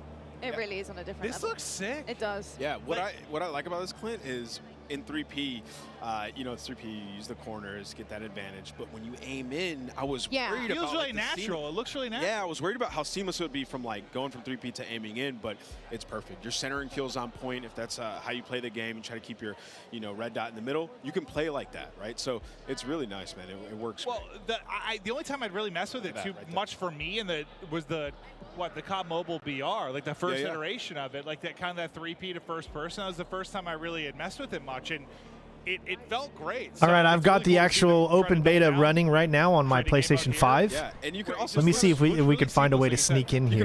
That would be hilarious. Remember we were talking about earlier, Ali, where it was like the character, the movement, like it feels different. It's reimagined. I doubt it's open yet. You see the hips, the head move, everything. Yeah. You can really see that in the 3P. That's what, you know, when I had that realization, I was playing that earlier. I was like, okay, I'm going to have to play these angles a bit differently. And, you know, if you're a little bit more of a tactical player, like to get that information, this is going to be what you want to play. And I don't know if this goes for for everybody, but this is the first time I played a third person like this, where you actually went into your sights still, like that you weren't still in third person. Going through all the options here. So that was very interesting to transition for me, and I was curious at how it would work with a controller, because I use a controller personally. I feel like mouse and keyboard players are a little bit more accustomed to stuff like that, so I was wondering how that would translate, but like Ant was saying, like it just felt natural, like it felt normal, and it was actually really, really fun to play because your FOV, like you see everything, and like you play and you peek corners like totally different than in your first person mode. Well, the one thing I really like is like one thing I'll struggle with sometimes, like you get this really cool operator or something, right? Like a battle pass comes out, like this really dope operator, and you don't really get to see him that much, right? It's more about like your gun when you're in the first person. But with this, like if you get something dope or some of the different emotes you can do, like your skins. You want to show off. You get to see what you look like. I think going back to quickly your point there, Ali, about getting all right, so we can't sign in just yet. And then into the ADS as well. It does take a second to get used to for sure. How would you handle that though? Because I think traditional Call of Duty. Yeah, games, so I'm using a. I could hook up a keyboard and mouse. I've never tried to hook up a keyboard and mouse, but so I'm in the game, but it says login servers are currently undergoing maintenance. When you're going around, like what are you doing to try so clearly that means you can't get in just yet. Right off the bat, when we first loaded into it yesterday and got a little bit of a taste, I thought it was a bug. But I just wanted to check and see. I was like, oh my gosh, no way! Like, oh, they're going to be playing tomorrow, and this is going to be happening. But that it was meant to happen. It was such a smooth mechanic. And talking about getting used to it, I was pre-aiming quite a bit, but as you got used to it, the hip fire on a lot of these weapons is actually incredibly accurate. So if anything, you're going to find yourself hip firing a lot more than ADSing when you're playing this game mode. Again, might leaning towards the mouse and keyboard players who are more used to not actually. I think your centering is just your centering. Your centering is Listen, incredible. guys, I'm not gonna lie. I've played tournaments 3P on Call of Duty. We had it back in the day. Like I've grinded 3P Call of Duty. It's actually a lot of fun. We used to have search and destroy tournaments all the time. I think these guys are having a lot of fun with it. I mean, you can see like it's a completely different play style. Where did you come from? Hitch is surprised. Yeah, he's not happy with that. Well, I love the third person view, man. Look at that. Oh, you get a different kind of FOV feel I love on it. the map as well. I might actually play a lot of third person, to be honest. I'm kind of curious to see what things look like in terms of like hanging from. But when you aim, you actually go into first person, so you don't aim in third. They put in so much work into the game. Like IW, I see you. You want us to see everything. And that's kind of what 3P is for. Like Clint, that's a really good point. Like with your operator, like I want to see that swag. Well, I miss like it was a simple thing, but back in Blackout, like the first iteration of the VR, you had like these emotes that you could do, like a hula hoop or something that would go out to third person, and I kind of miss that going forward because I like to see if I get this really cool operator, I want to see it more. But like to your point, seeing the character animations and stuff, like they just look godlike. Like it does look so good. It looks so good. And not to mention the sneak peeks that we've got from like the vault and from what operators are going to be coming off of beta. Like they look incredible. Like they look so freaking good. So to that point, I am very excited to see once the game releases the type of operators we're going to get heading forward. I need Vacation Maven. That's what I called it. It's like a Hawaiian shirt with a bald guy with like a little bit of suntan lotion on his nose, and I just always called it Vacation Maven. I'm gonna need that back. I'm not gonna lie, I might have to whip out my PlayStation again because that Oni skin, like you were saying, it was imagine. I want to see how many people are still watching this on their actual stream. Like, insane. That skin was 98,000. Oh my god! Both hands. Like, It must have went down because it has 121,000 likes, so it had to have gone down. I remember playing this yesterday. And they disabled it? I love how they disabled the chat. Yeah, that was really rough. I was actually playing on Cloaksy's station, and I've definitely given him a bad name. I've got to say. You said that you thought Aiden had a personal vendetta. I did. I mean, this guy, he really doesn't like me. He really doesn't. But it was so fun. He doesn't like Cloaksy. It wasn't you, Lonnie, I promise. Exactly. He's probably like, who is this? This can't be Cloaksy for sure. But pretty exceptional stuff, and we can see a lot of the ADS here. Look at Tommy's face right now. Like he's just got this. He had this little little smirk and smile on his face. Like you can just tell people are having fun, and that's what this is all about. It's been awesome to see. Tommy was having fun. He was sitting there capturing C, just like jumping up and down with his camera sort of angled down so you can see over the wall. Like he's like, oh yeah, he's like, I played this before. He's having fun, man. Absolutely frying. It wouldn't be a Nick Cam if his face wasn't in it. Yeah, like what I walked through all these setups. I saw the cameras were in the right spot. How is it still only half his face? Like he moved it. He had to have. That's the classic Nick Merckx. It's the forehead. It's the eyebrows and the forehead going strong always. You probably talked about this a little bit, but just while it's on the screens, I've got to say, the aesthetics of this game looks so good, and in terms of third person as well, being able to see it all encapsulated, as well as your, of course, skin and your operator that you're looking at. All It's right, absolutely stunning. And so is the gameplay here from Nick Merckx. Yeah, it really is. That But was sweet. The color I'm loving, but he's got the gunning on point right now. Nick Merckx absolutely forehead cam and all, just frying. And you saw what he did there, tearing up the Clint. lobby. He was pushing up and he was turning left, but he had his camera angled behind him. Yeah. Saw that, jump backwards, and absolutely that was fried him. nasty. So you know Nick, I mean, he's got a history of third person. So this How are you guys feeling about the angles? We're seeing Nick do it a little bit here and just kind of shimmying and making sure he can see what is behind the corner. How are you feeling about that for third person? I mean, he's a cut above the rest when it comes to this. Like, he's super used to it. He's won championships on 3P, so he's having a blast. I mean, he's played a lot of Call of Duty as well, so it's like the best. Dude, he is torching this lobby right he's now. bullying them. But no, I think there is definitely there's a learning curve to it if you haven't really played it. And yeah, he has a lot of experience with this type of camera, this type of gunplay, and I think you're seeing that absolutely right now. Just the used movement with the crouch to the block. He's a little disappointed. I think it's a nade that takes him out, but he was tearing the lobby apart. Yeah, it makes it look way too easy, I'm not going to lie. He makes me feel like he looks a lot more natural than some of them, right? Yeah, he does. Even some of the POVs we went to, I think you could tell they've been playing a little bit, but his looks a bit different, without question. Oof. It's going to be a rough one. He's not happy. He's not happy about that. Absolutely insane stuff, though. It looks absolutely incredible as well. Yeah, he's frying. He's absolutely frying. That's your teammate. That's your teammate. That's what I always struggle with when I'm playing something for the first time. Allie, I'm Yeah, no, I did that yesterday. I'm I was shooting at teammates. I'm shooting at teammates, locking on teammates all the time. When it's like new maps, like new game. I don't know. I always. You guys just need to dial it in. What do you mean? Listen, especially if you're not in comms either, and like you don't know the routes on the map yet. Like you run into something, you don't see that name There's by no the head. excuse for Allie. Clint's like. Allie, I'm pretty confident if you put the time in. Yeah, what's up? You would have had a better professional career than Ann. Like I don't even think I'd have to put the time in. Honestly, Listen, bro, I can't let this stand. You guys. I used to always mess with Ann. If I skipped college and I was grinding, like Ant's in trouble. We're gonna take a look at a replay now. Nick was absolutely popping off in 3P. We know he's got the experience with it. Let's check out the Elgato replay. Yeah, this guy obviously has been here before. There's so many people streaming it on Twitch right now. Looking amazing. I'm pretty sure this part he does snap off. I thought that might have been the part where he died. I was going to say surely not. But just really, really seamless gameplay from Nick Merckx. And it's something to expect from him for the future. The fact that he's getting it down already, brand new game, brand new maps. I mean, it's pretty clean, isn't it, Nameless? Yeah, he was frying, and he wasn't even using right-hand advantage there. Like, literally using the left side of the screen. So That's part I always struggle with is that toggle between shoulders. Like, I mean, it's very natural when you play more, but like at first, I'm not very. I just end up like looking at over one shoulder, basically. Yeah, I just mean, I always look at the right side, man. It's so tough. Left side, I always get gunned. Oh my goodness. Oh, I say he got a couple hit fire bullets. Rogue. Got Almond here. Was that a shotgun that killed him? I'm not sure. Looked like a shotgun. The shotgun looked disgusting. I was watching Tim use it earlier. He was No running way y'all like blasting. shotguns. That's crazy. Yeah, I probably need one, to be honest. I probably need one, for sure. What do you guys think of the perks as well? Obviously, Thanks for coming, JJB. That with the devs earlier I think they're going to be showing off times now on the screen, but Warzone 2 having next. to earn the perks and kind of produce the goods and secure those as you're playing is pretty cool too. Yeah, we'll see what people play around when it comes to the perk setups. You can create your own, but they also have different like classes. You can be a support player. Clint was mentioning it earlier. You can be a sentinel. Josie was talking about that. So there's different categories. I think most people just like create their own, run some of the historics that we have at EOD, which is back battle hardened. You can stay away from stuns, nades. And then Dead Silence is a field upgrade. I know everybody's always talking about, is Dead Silence in the game? Well, yes, it is. It's a field upgrade. So you can still have that while you pick your additional perks. And as the game goes on, you'll get more. So you're just going to feel like a super soldier this time. I'm probably going to be playing a lot of third person. It's different. We're going to see how it plays out, but it seems, I just like the concept of unlocking and earning things. I do so. It's satisfying. You get kills, the game goes on, you get an extra perk. Like, we've had like something similar before back in Ghost with the Specialist, and you felt unreal as you started to unlock some of the other perks. So I'm excited to see how these guys play around with it. Ooh, all right, Papa App. I know. Father of two. Here he comes. Dominating the lobby.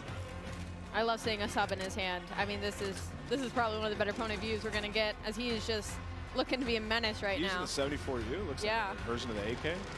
Yeah, he is. Oh, yeah. Oh, do it to him, my Ab. goodness. Oh, my goodness. Forget as these guys grind, they're going to start unlocking more weapons. So we haven't seen this yet. We've seen Fenix, we've seen the Hurricane, the FSS Hurricane. We have not seen the 74U on the stream yet. Ah, there you kind of get to see the Dalton dive, from the third-person POV, which I still think that's what I'm appreciating the most about this, is just seeing some of the animations from the 3P. It just, I don't know, it's a different beast. Nice to see. I just want to see somebody dolphin dive in third person down an escalator. I'm still waiting for that. I'm with that. You can turn around mid-dive. Yeah, 360. Yeah, so like, people are going to be getting torqued on. Just, yeah. Definitely are, for sure. I mean, the 360 down an escalator is going to be pretty nasty. Yeah, Crim app. These guys are turned. Speaking of, I want to know how you guys feel so far about competitive play. I mean, we've got some incredible pros or ex-pros on our screens as well. I mean, you know, so far, so good. How are you feeling about the pacing? How these guys are playing great. These guys are playing great. But I think, you know, the main things are like, going into it from a competitive aspect is like the maps, which the maps look pretty good. Yeah. Auto looks great, and we've only seen a it's like impossible for you to say. Just gotta spend more time on the maps, see how they play out. Feels good. Like for me, when I sit down, Clint, like the first thing that I look at is like the gunplay. How does it feel? Yeah. And it felt great. Like the movement feels good. You got some, you know, extra mechanics. You get good gunplay and movement. It's like everything else is kind of be all right if it's fun to play. Yeah. So I think so far, like it's W. See, and I'm on the other end of that spectrum where I'll look at the maps right away. Like, I'll go through my attachments and like, all right, I'll try this one out. But really, when I first load into the game right away, I'm looking at the map layout. That's kind of like my forte. And I will say, the Mexican Village, that map, I love that map. And like a competitive aspect, it gave me a little bit of like a 3-lane, as well as the paintball map that had the middle section of Chaos. I was talking about how there was the underground passageways. It's giving, again, like a 3-lane hybrid. So with the maps that we are given to play with on this alpha test, I am looking forward to the game release. I'm looking forward because for competitive side of things, at least my personal opinion, things are looking bright. Cool. Amazing stuff. I love to hear that. And I'll tell you what, I love to hear from some other people in this amazing arena. We've seen a ton of action so far, of course, our third-person mode as well. But it's time to toss it on down right now to Gina Darling and Stephanie to give us an update on how things are on the floor and what is going on over there. Hi, Stephanie, and welcome back. Now, listen, we've heard it teased a couple times today. Raids are coming to Call of Duty. Now, would you mind letting the people at home know what they can expect for this new experience in Modern Warfare 2? Thank you, Gina. It's so exciting. I feel like I have been able to announce so much cool stuff today. So this is sort of the cherry on top of the sundae for an awesome stack of all of the Call of Duty content that's coming your way this year. But Raids, an all new experience, different gameplay than we've ever really brought to fans. And this mode is ultimately all about communication and coordination, the things that you expect from a raid. And we're actually going to be looking at episodic missions, all of them sort of a couple hours in length, starting with Season 1 and the launch of Modern Warfare 2, and then having that narrative, which will actually, you know, play in with the campaign, continue to play out across every chapter. Exciting. Oh, I'm so hyped for this. Now, can we get a little bit more detail on the gameplay itself? Yeah, so we're looking at 3-person teams. And like I said, this is all sort of a mix of combat, of narrative, and puzzles. So those sort of core mechanics of what we know and love from Raids are coming to Call of Duty in that style. And like I said, I think the way that the narrative will continue to evolve seasonally across each encounter and each mission. I'm stoked for everybody to get a chance to see these. Now, listen, as a longtime Call of Duty player, lined up during midnight so many times, and still GameStop, at the Best Buy. Shout out to the mom and pop shops too, and still streaming Call of Duty to this day. This gets me so hyped. So please let me know how and when can we dive into Raids. Right. So this is going to come with the launch of Season 1. So same dates you're looking at for Warzone 2.0. This will be November 16th. Season 1 kicks off for Modern Warfare 2. And I think it's going to be somewhere in the middle of Season 1, actually. So it's going to be great. You heard it, guys. Thank you so much. And let's go back to the desk. Thank you so much, Gina and Stephanie, and really excited about everything that is coming in. I just feel like the more the day goes on, the more we're getting, the more reveals are coming. I mean, there is so much to unpack here, isn't there? It's just, listen, I've been a part of a ton of these launch events or premieres, and you know, we've shown, usually it's been like a multiplayer reveal, or maybe we'll show off like a campaign or something.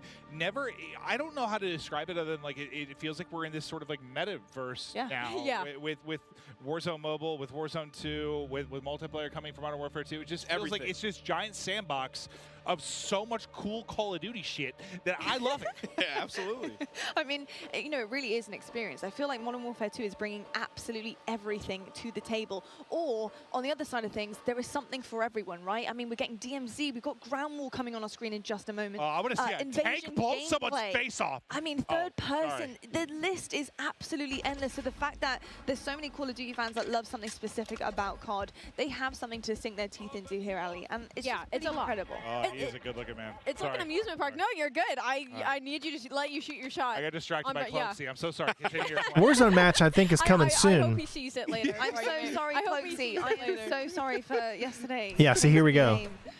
No, this is not. This is Ground War. I think Warzone's after Ground War. There's so much going on, and like we haven't even scratched the surface of it. Like there's still so much to be played. We're heading into Ground War. We're gonna see tanks. We're gonna see the vehicles. Like so much. Oh, the water! This is what I've been waiting for. This is what I've been wanting to see is the boats. Wow. So they're going out. They're going fishing. They're going out. They got the full squad in there. Look, like I would not want to run into these guys. We played some Invasion. Oh, it's Stone Mountain. I'm not surprised. I'm not shocked to see that dude. He's ready to get tactical with the ships. Yeah. These guys got, okay, I was going to say, he's running around with a pistol. Got the M4 in hand. Zuma here, so you know he's twisted. Yeah.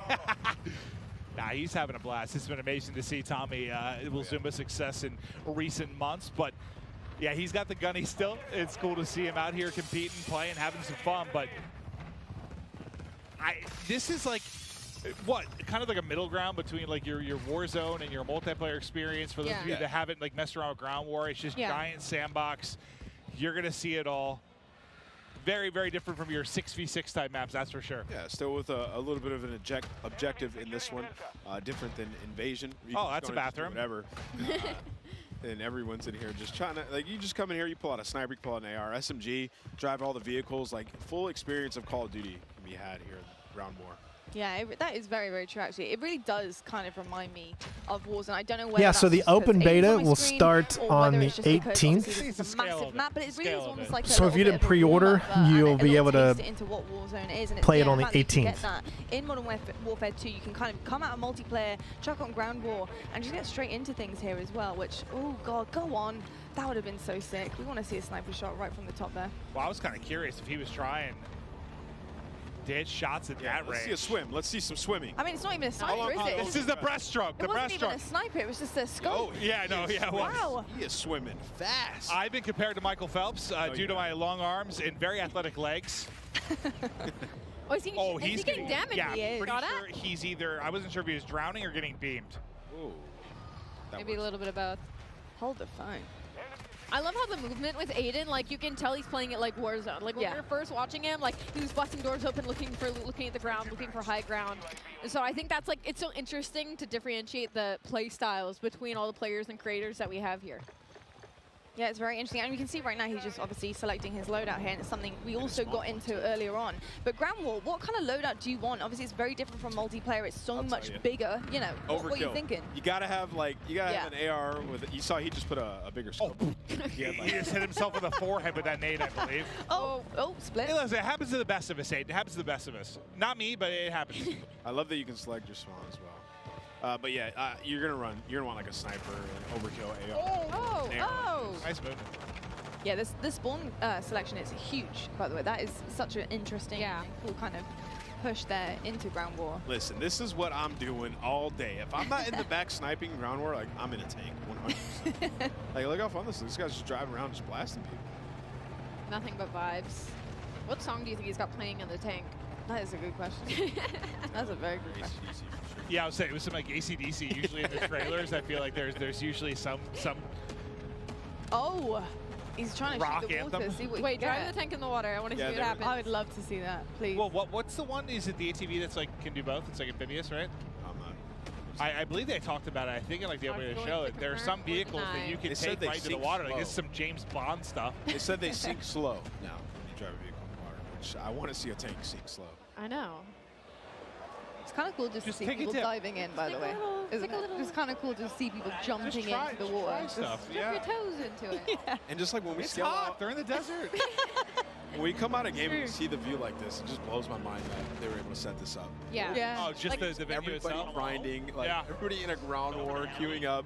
It's been absolutely amazing all day, man. You can hear everybody's getting loud, passionate. They're ready, man. Oh yeah, there's been a fair amount of trash talk. Just, I mean, a lot of these guys know each other. They're in the same lobbies, just screaming at each other they across. just redeploying on a giant heli? I have not seen that. Oh, I was looking away, back behind us. I didn't even see it. Yo, Stone Mountain on a giant helicopter, like 3 other players, super high up. Here we go. Yeah, I was kind of curious how much you got to lead. Yeah. That's what I was saying. I was playing. Oh, how is that not? I know. I literally was like, how? And I was leading my shot, not hitting him. I was like, Surely that was on the dome. Maybe it's no lead. I think it's one of those things like just different sniper. You just got to get used to it, dude. Once you Yeah. get a feel for it, Oh, you're here we hitting. go. Yeah, well, up close and like medium range, I was fine with sniper, but from range, it felt harder. It's going to take some time to get used to. Take a little bit of time. I mean, I'm kind of all for that. I'm kind of hoping, at least just from the amount of like Warzone I've played, and I know we're in ground war right now, but like your really long range stuff, I'm hoping with a reduction in attachments. Like this? Oh yeah, what is going on here? This looks awesome. Yeah. Well, what sort of sniper perch is this? It's like a chopper gun. Like, this looks lit. And you can, oh wow, you can really walk around? Jeez. That's so cool. That's actually really cool. I wonder if the back is open. Is the I back need open? you to hit it. Oh god, out of the combat area, get out.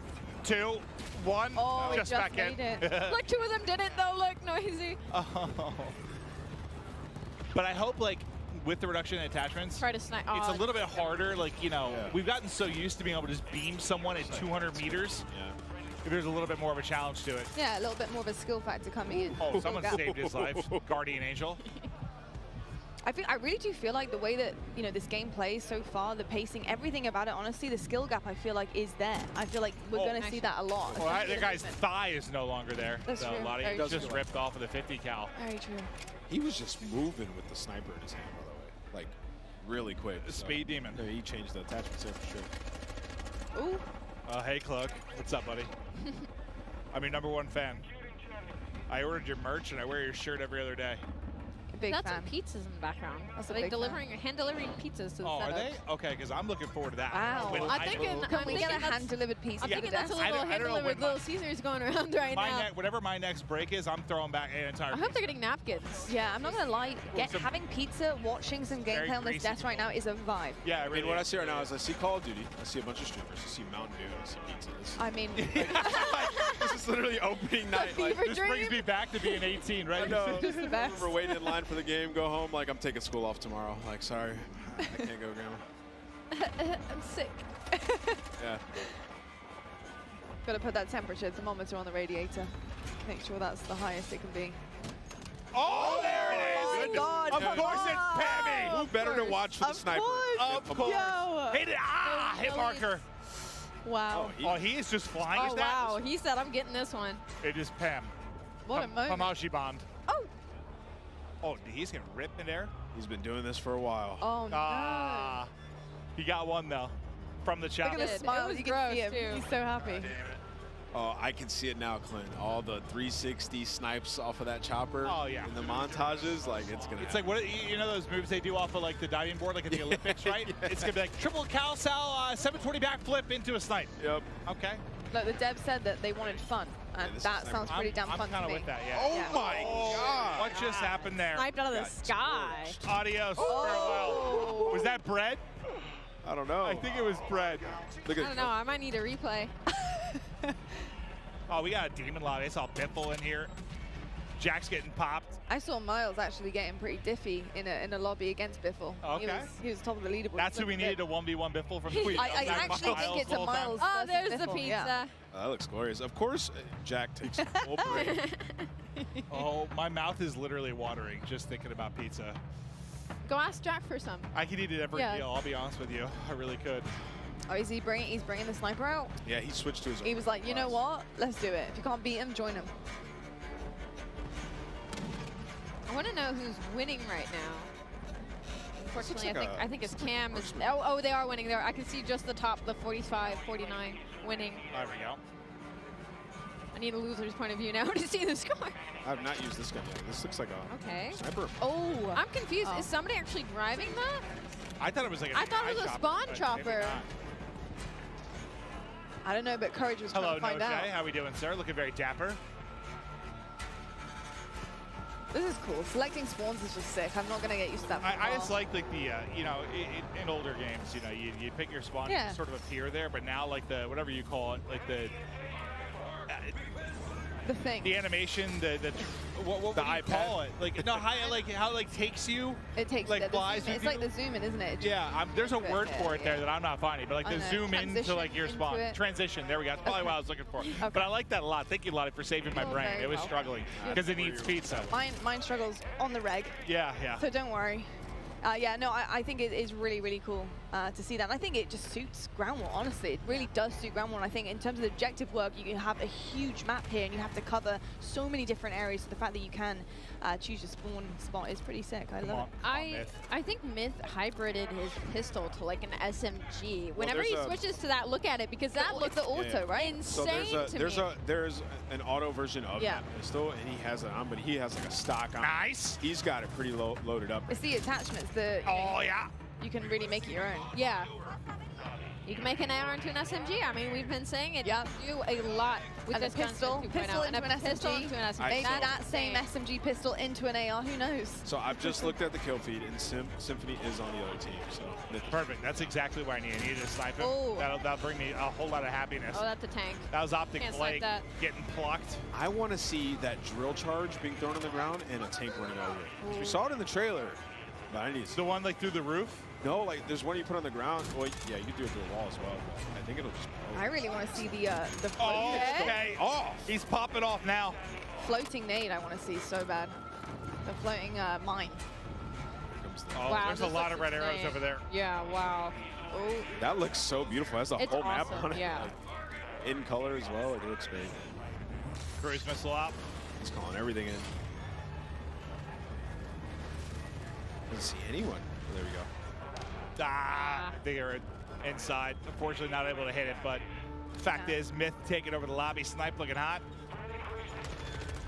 I mean, we've seen everything so far in this. We've seen vehicle combat, aerial, some crazy gunfights in buildings. Cloak was just chilling inside of a tower.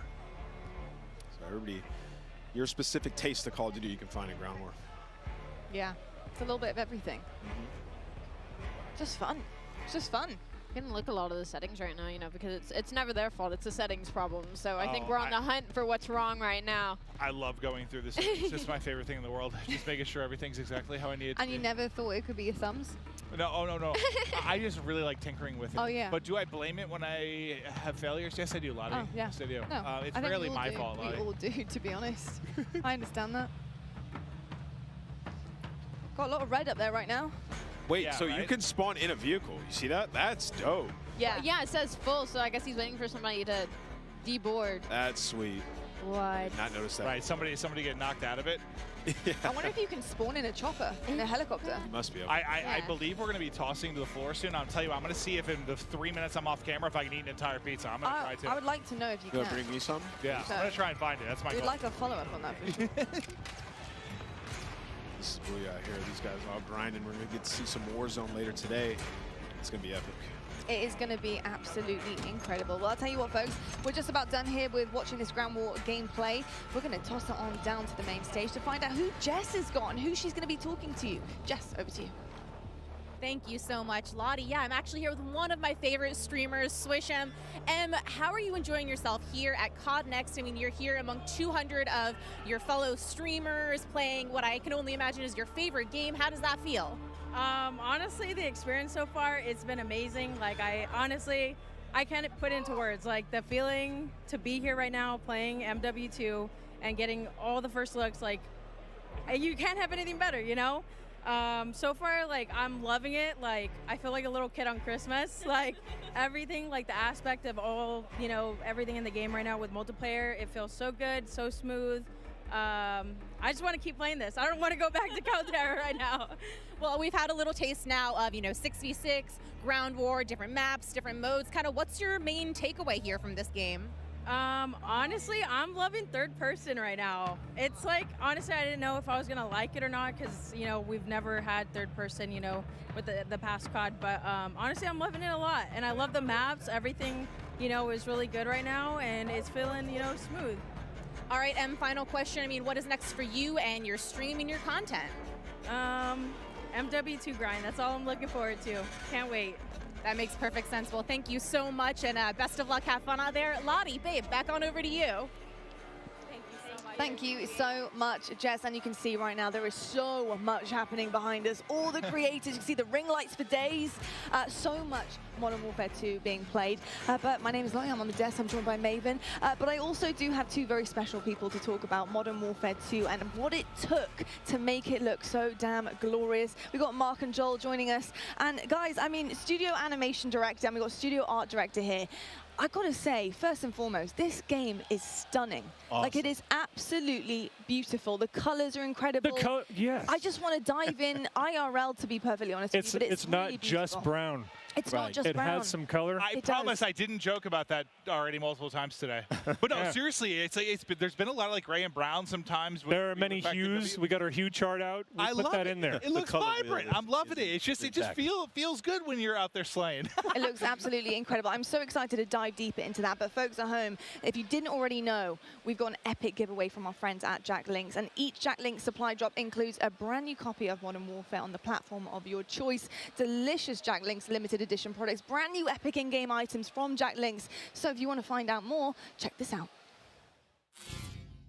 Looking for an epic way to celebrate the launch of Modern Warfare 2? Jack Links has got you covered, giving you the chance to win the ultimate Modern Warfare 2 supply drop.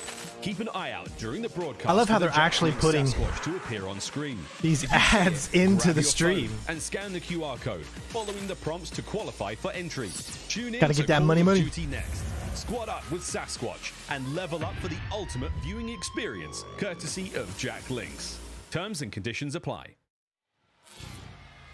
All right, folks, keep your eyes peeled to spot the Sasquatch on the screen throughout the show. Scan that QR code and enter all your information for a chance to win. And trust me, you certainly want to. But back to it, though. Of course, Modern Warfare 2 is where we're at. I'd be good as a Sasquatch, though, right? Isn't a problem is the color palette on this game. It's absolutely stunning. I looked at Mikado earlier on, and I was just floored by how good it looks. What does it take to make a map? How from scratch, you're looking at the color schemes, you're looking at what you want to put in, the details. It's very finely detailed, and I think that makes people really want to dive into the game and start grinding it.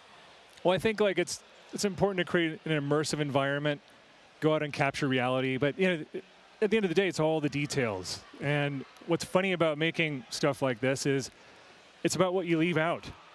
The real world isn't completely cluttered all the time. It's very kind of understated and things like that. So kind of holding people back sometimes because they want to keep going, and especially in a game space, that's important to pay attention. And then putting AI in there and having a living world.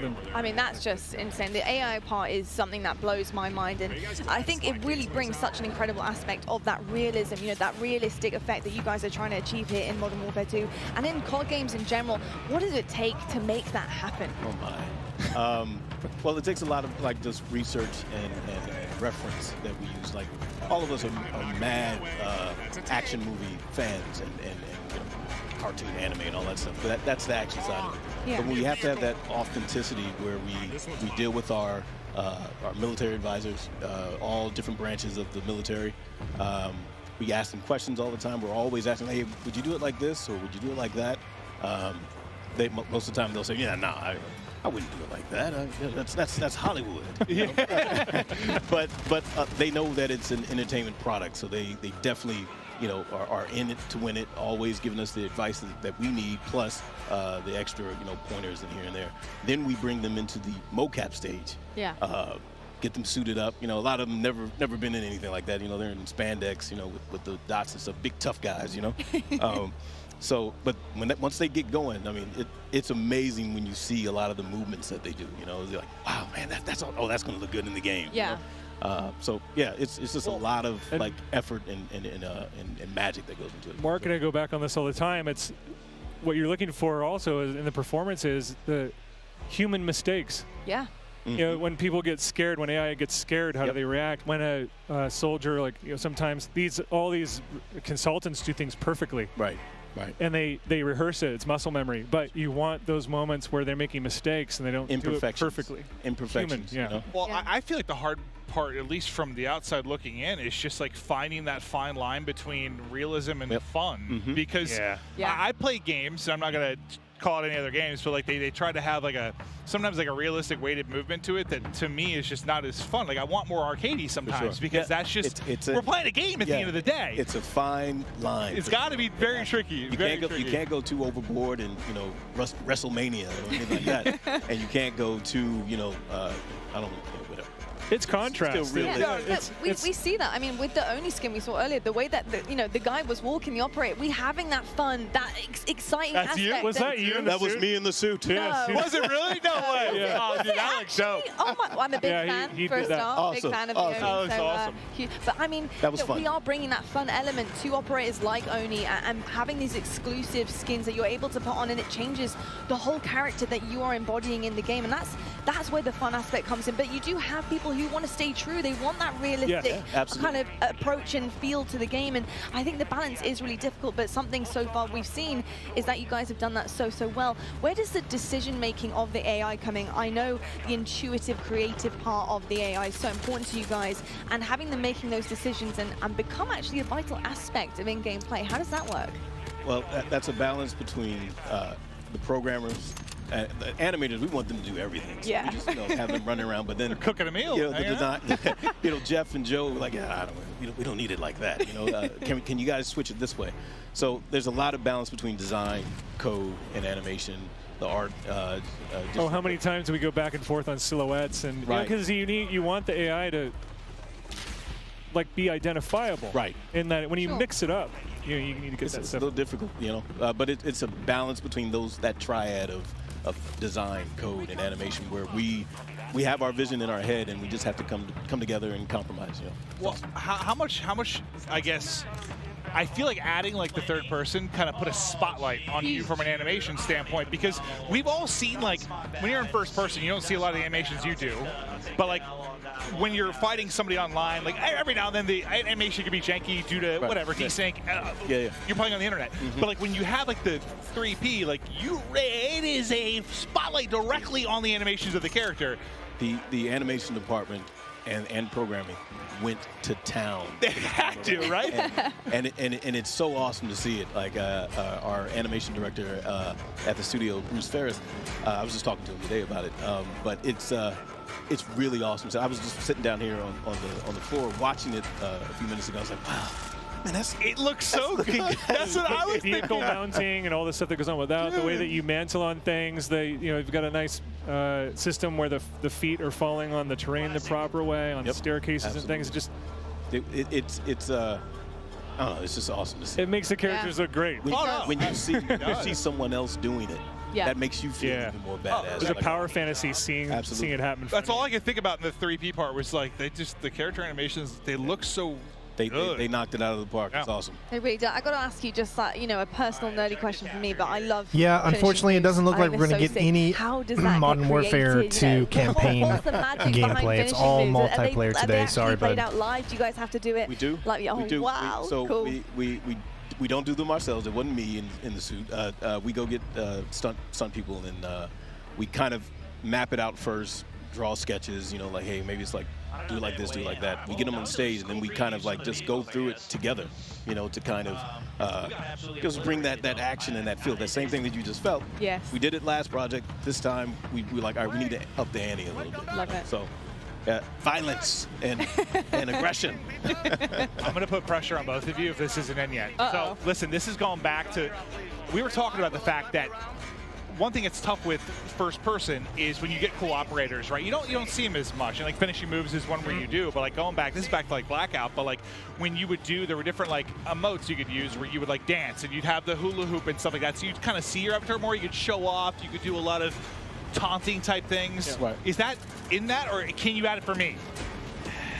I feel like we get that out with a wide, like a big breadth of finishing moves. Yeah. I think that's where you really get to see 'em? showcase that. Yeah.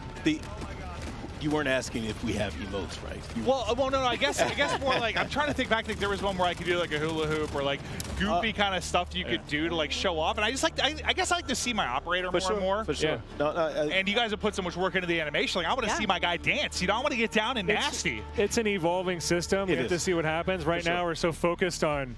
This is a big game. Oh yeah. You don't say. You don't say. If I look tired, if I don't look tired, it's because the makeup artists here are really good. Right. But yeah, there's a lot going on. But yeah, we've got a long. Oh yeah. There's a lot of road left in front of us too. Keep me in mind that I want a bald character that can move a little bit. All right. Easy. That's what. If we need to get me in, we got you. If we need to get me in. I'm going to call it dance some on motion grade. caption stuff. I'm with it. I'm with it. I can definitely attest that you don't want to get him in. And yeah, that could be a little bit of an error there. It could be. Hey, look, it might be the goofiest one we've seen so far, and I'm kind of down for the goofy part of it. That's for sure. Well, I think that's where you guys get to have some fun too, right? Because with balance. Balance and contrast. It's the balance. It's the balance for I sure. imagine all the realistic stuff talking to the military, but you want to have some fun too. Absolutely. I do. 100%. And we are. Very we will. Very true. Well, look, it's my job to balance the desk out here, and I got to talk about something very, very exciting. And Mark, I want to know a little bit more about the shoe surgeon. What have you been cooking up for us here? Hey, shout out to shoe surgeon. We all a lot of us at the organization, we're shoe heads, right? So sneakerheads. But we're really excited to work with a huge name in the sneaker world, which is the shoe surgeon. They made 2 incredible shoes for us, based off of the brand of Modern Warfare. Okay. 2, with look at that. That's wow. So these actually all unique for these 2 shoes. One of them is for the Modern Warfare brand. The other one is for Al Mazrah, the big map. And it's a lot of desert tones. It just is really, really, really awesome. It's iconic greens and all that, inspired by, Al Mazrah and all the materials. These look awesome, and I also think I need to get some tattoos. On the teleprompter. and they both have ghillie snap-ons too. Like some people don't even know. What are those? You can ghillie your Like you don't know nothing about these. You got to put your ensemble together. Right. I like that. When you go out on the town, put your ghillie suit together, clip them on there, and you're set to go. I love it. But if you want to be one of the 6 lucky people to win a pair, maybe 5, because I might get one.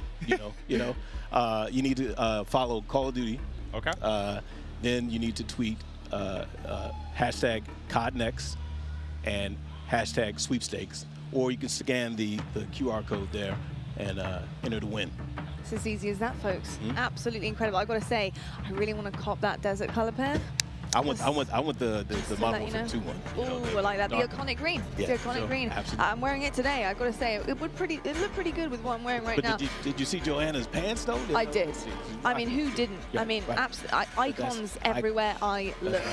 Including on the stage, though, it's right now time to toss down to Beef Mummy and see what she's cooking up. Right down there with the content creators.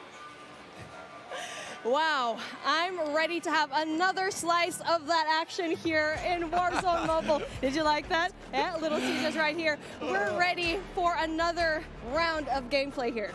Amazing, amazing, amazing, amazing. Ready for another slice of action? Me too, me too. So yeah, only in Call of Duty Warzone Mobile can you have the type of intense, up to 120 player real action. So let's get back on in and see what we have going on today. Well, you can already see it. It's after the turns of what we've seen here so far, because so far it's been absolutely crazy. It's been Warzone 2.0, it's been Modern Warfare 2, and now we're going back in here. We're going back to mobile. And now I'm pretty sure a lot of you guys at home are really interested to see what is happening with our streamers that we have here today. And if you don't have it yet, comment down below what were your favorite moments here yet again, because we've had so many things happening already. Incredible, incredible. Now, and one of the things that we wanted to make sure we do is go over, let's talk to some of the talent, talk to some of our friends, see what's going on. Why don't we head over there? And another incredible round of Warzone Battle Royale comes to this, and now it feels like such a great time. And now I'm really excited to go and move around, especially with my little box. I wonder if all of our streamers playing today wants a slice of this pizza, because obviously we've been eating this the whole day. That's the reason why we have so much energy. And not only that, it's absolutely delicious, but we are heading on over to our streamers right now. I think we're going to take a look at Hawk's Nest and Bobby Plays. We're taking a look at what they're doing right now, and it looks like here in the action. Let's see if they kind of want to slice, but obviously they are very busy when it comes to the gameplay right now. See, you can see the comms. They're just so into it right now. The focus. Bobby and Hawks, they don't even know what's going on outside them. They have a camera, they have a pizza box. Oh, maybe if they smell the pizza, they'll want some. Hi, would you like a slice? Are you hungry? Yeah, actually, very hungry. Okay, maybe we can help them out later on with a slice of pizza. We can be your personal pizza holder. But we're moving on right now here to Bobby. I kind of want to ask him, so far, you're just walking inside, you're chilling. So where are you guys right now and what's happening so far? Well, there's a guy right ahead of us. I'm going to go ahead and die to him. Wait, no, I killed him. We're chilling, you know, we're just dominating. We obliterated Godsley earlier, and he didn't really stand a chance. Noah managed to outcamp us. Wait, there's multiple people, multiple directions. Oh my God, I'm probably dead.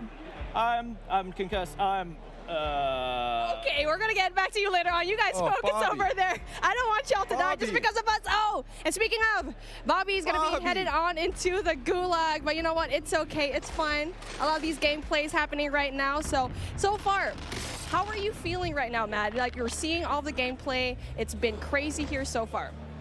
Great question. You know, feeling really good. Feeling really good. We still have so much longer to go in terms of development, but right now, you know, we know people are loving the game. We know people are excited to get in there, and more than anything else, at this point, we want to make sure the moment-to-moment action is just good.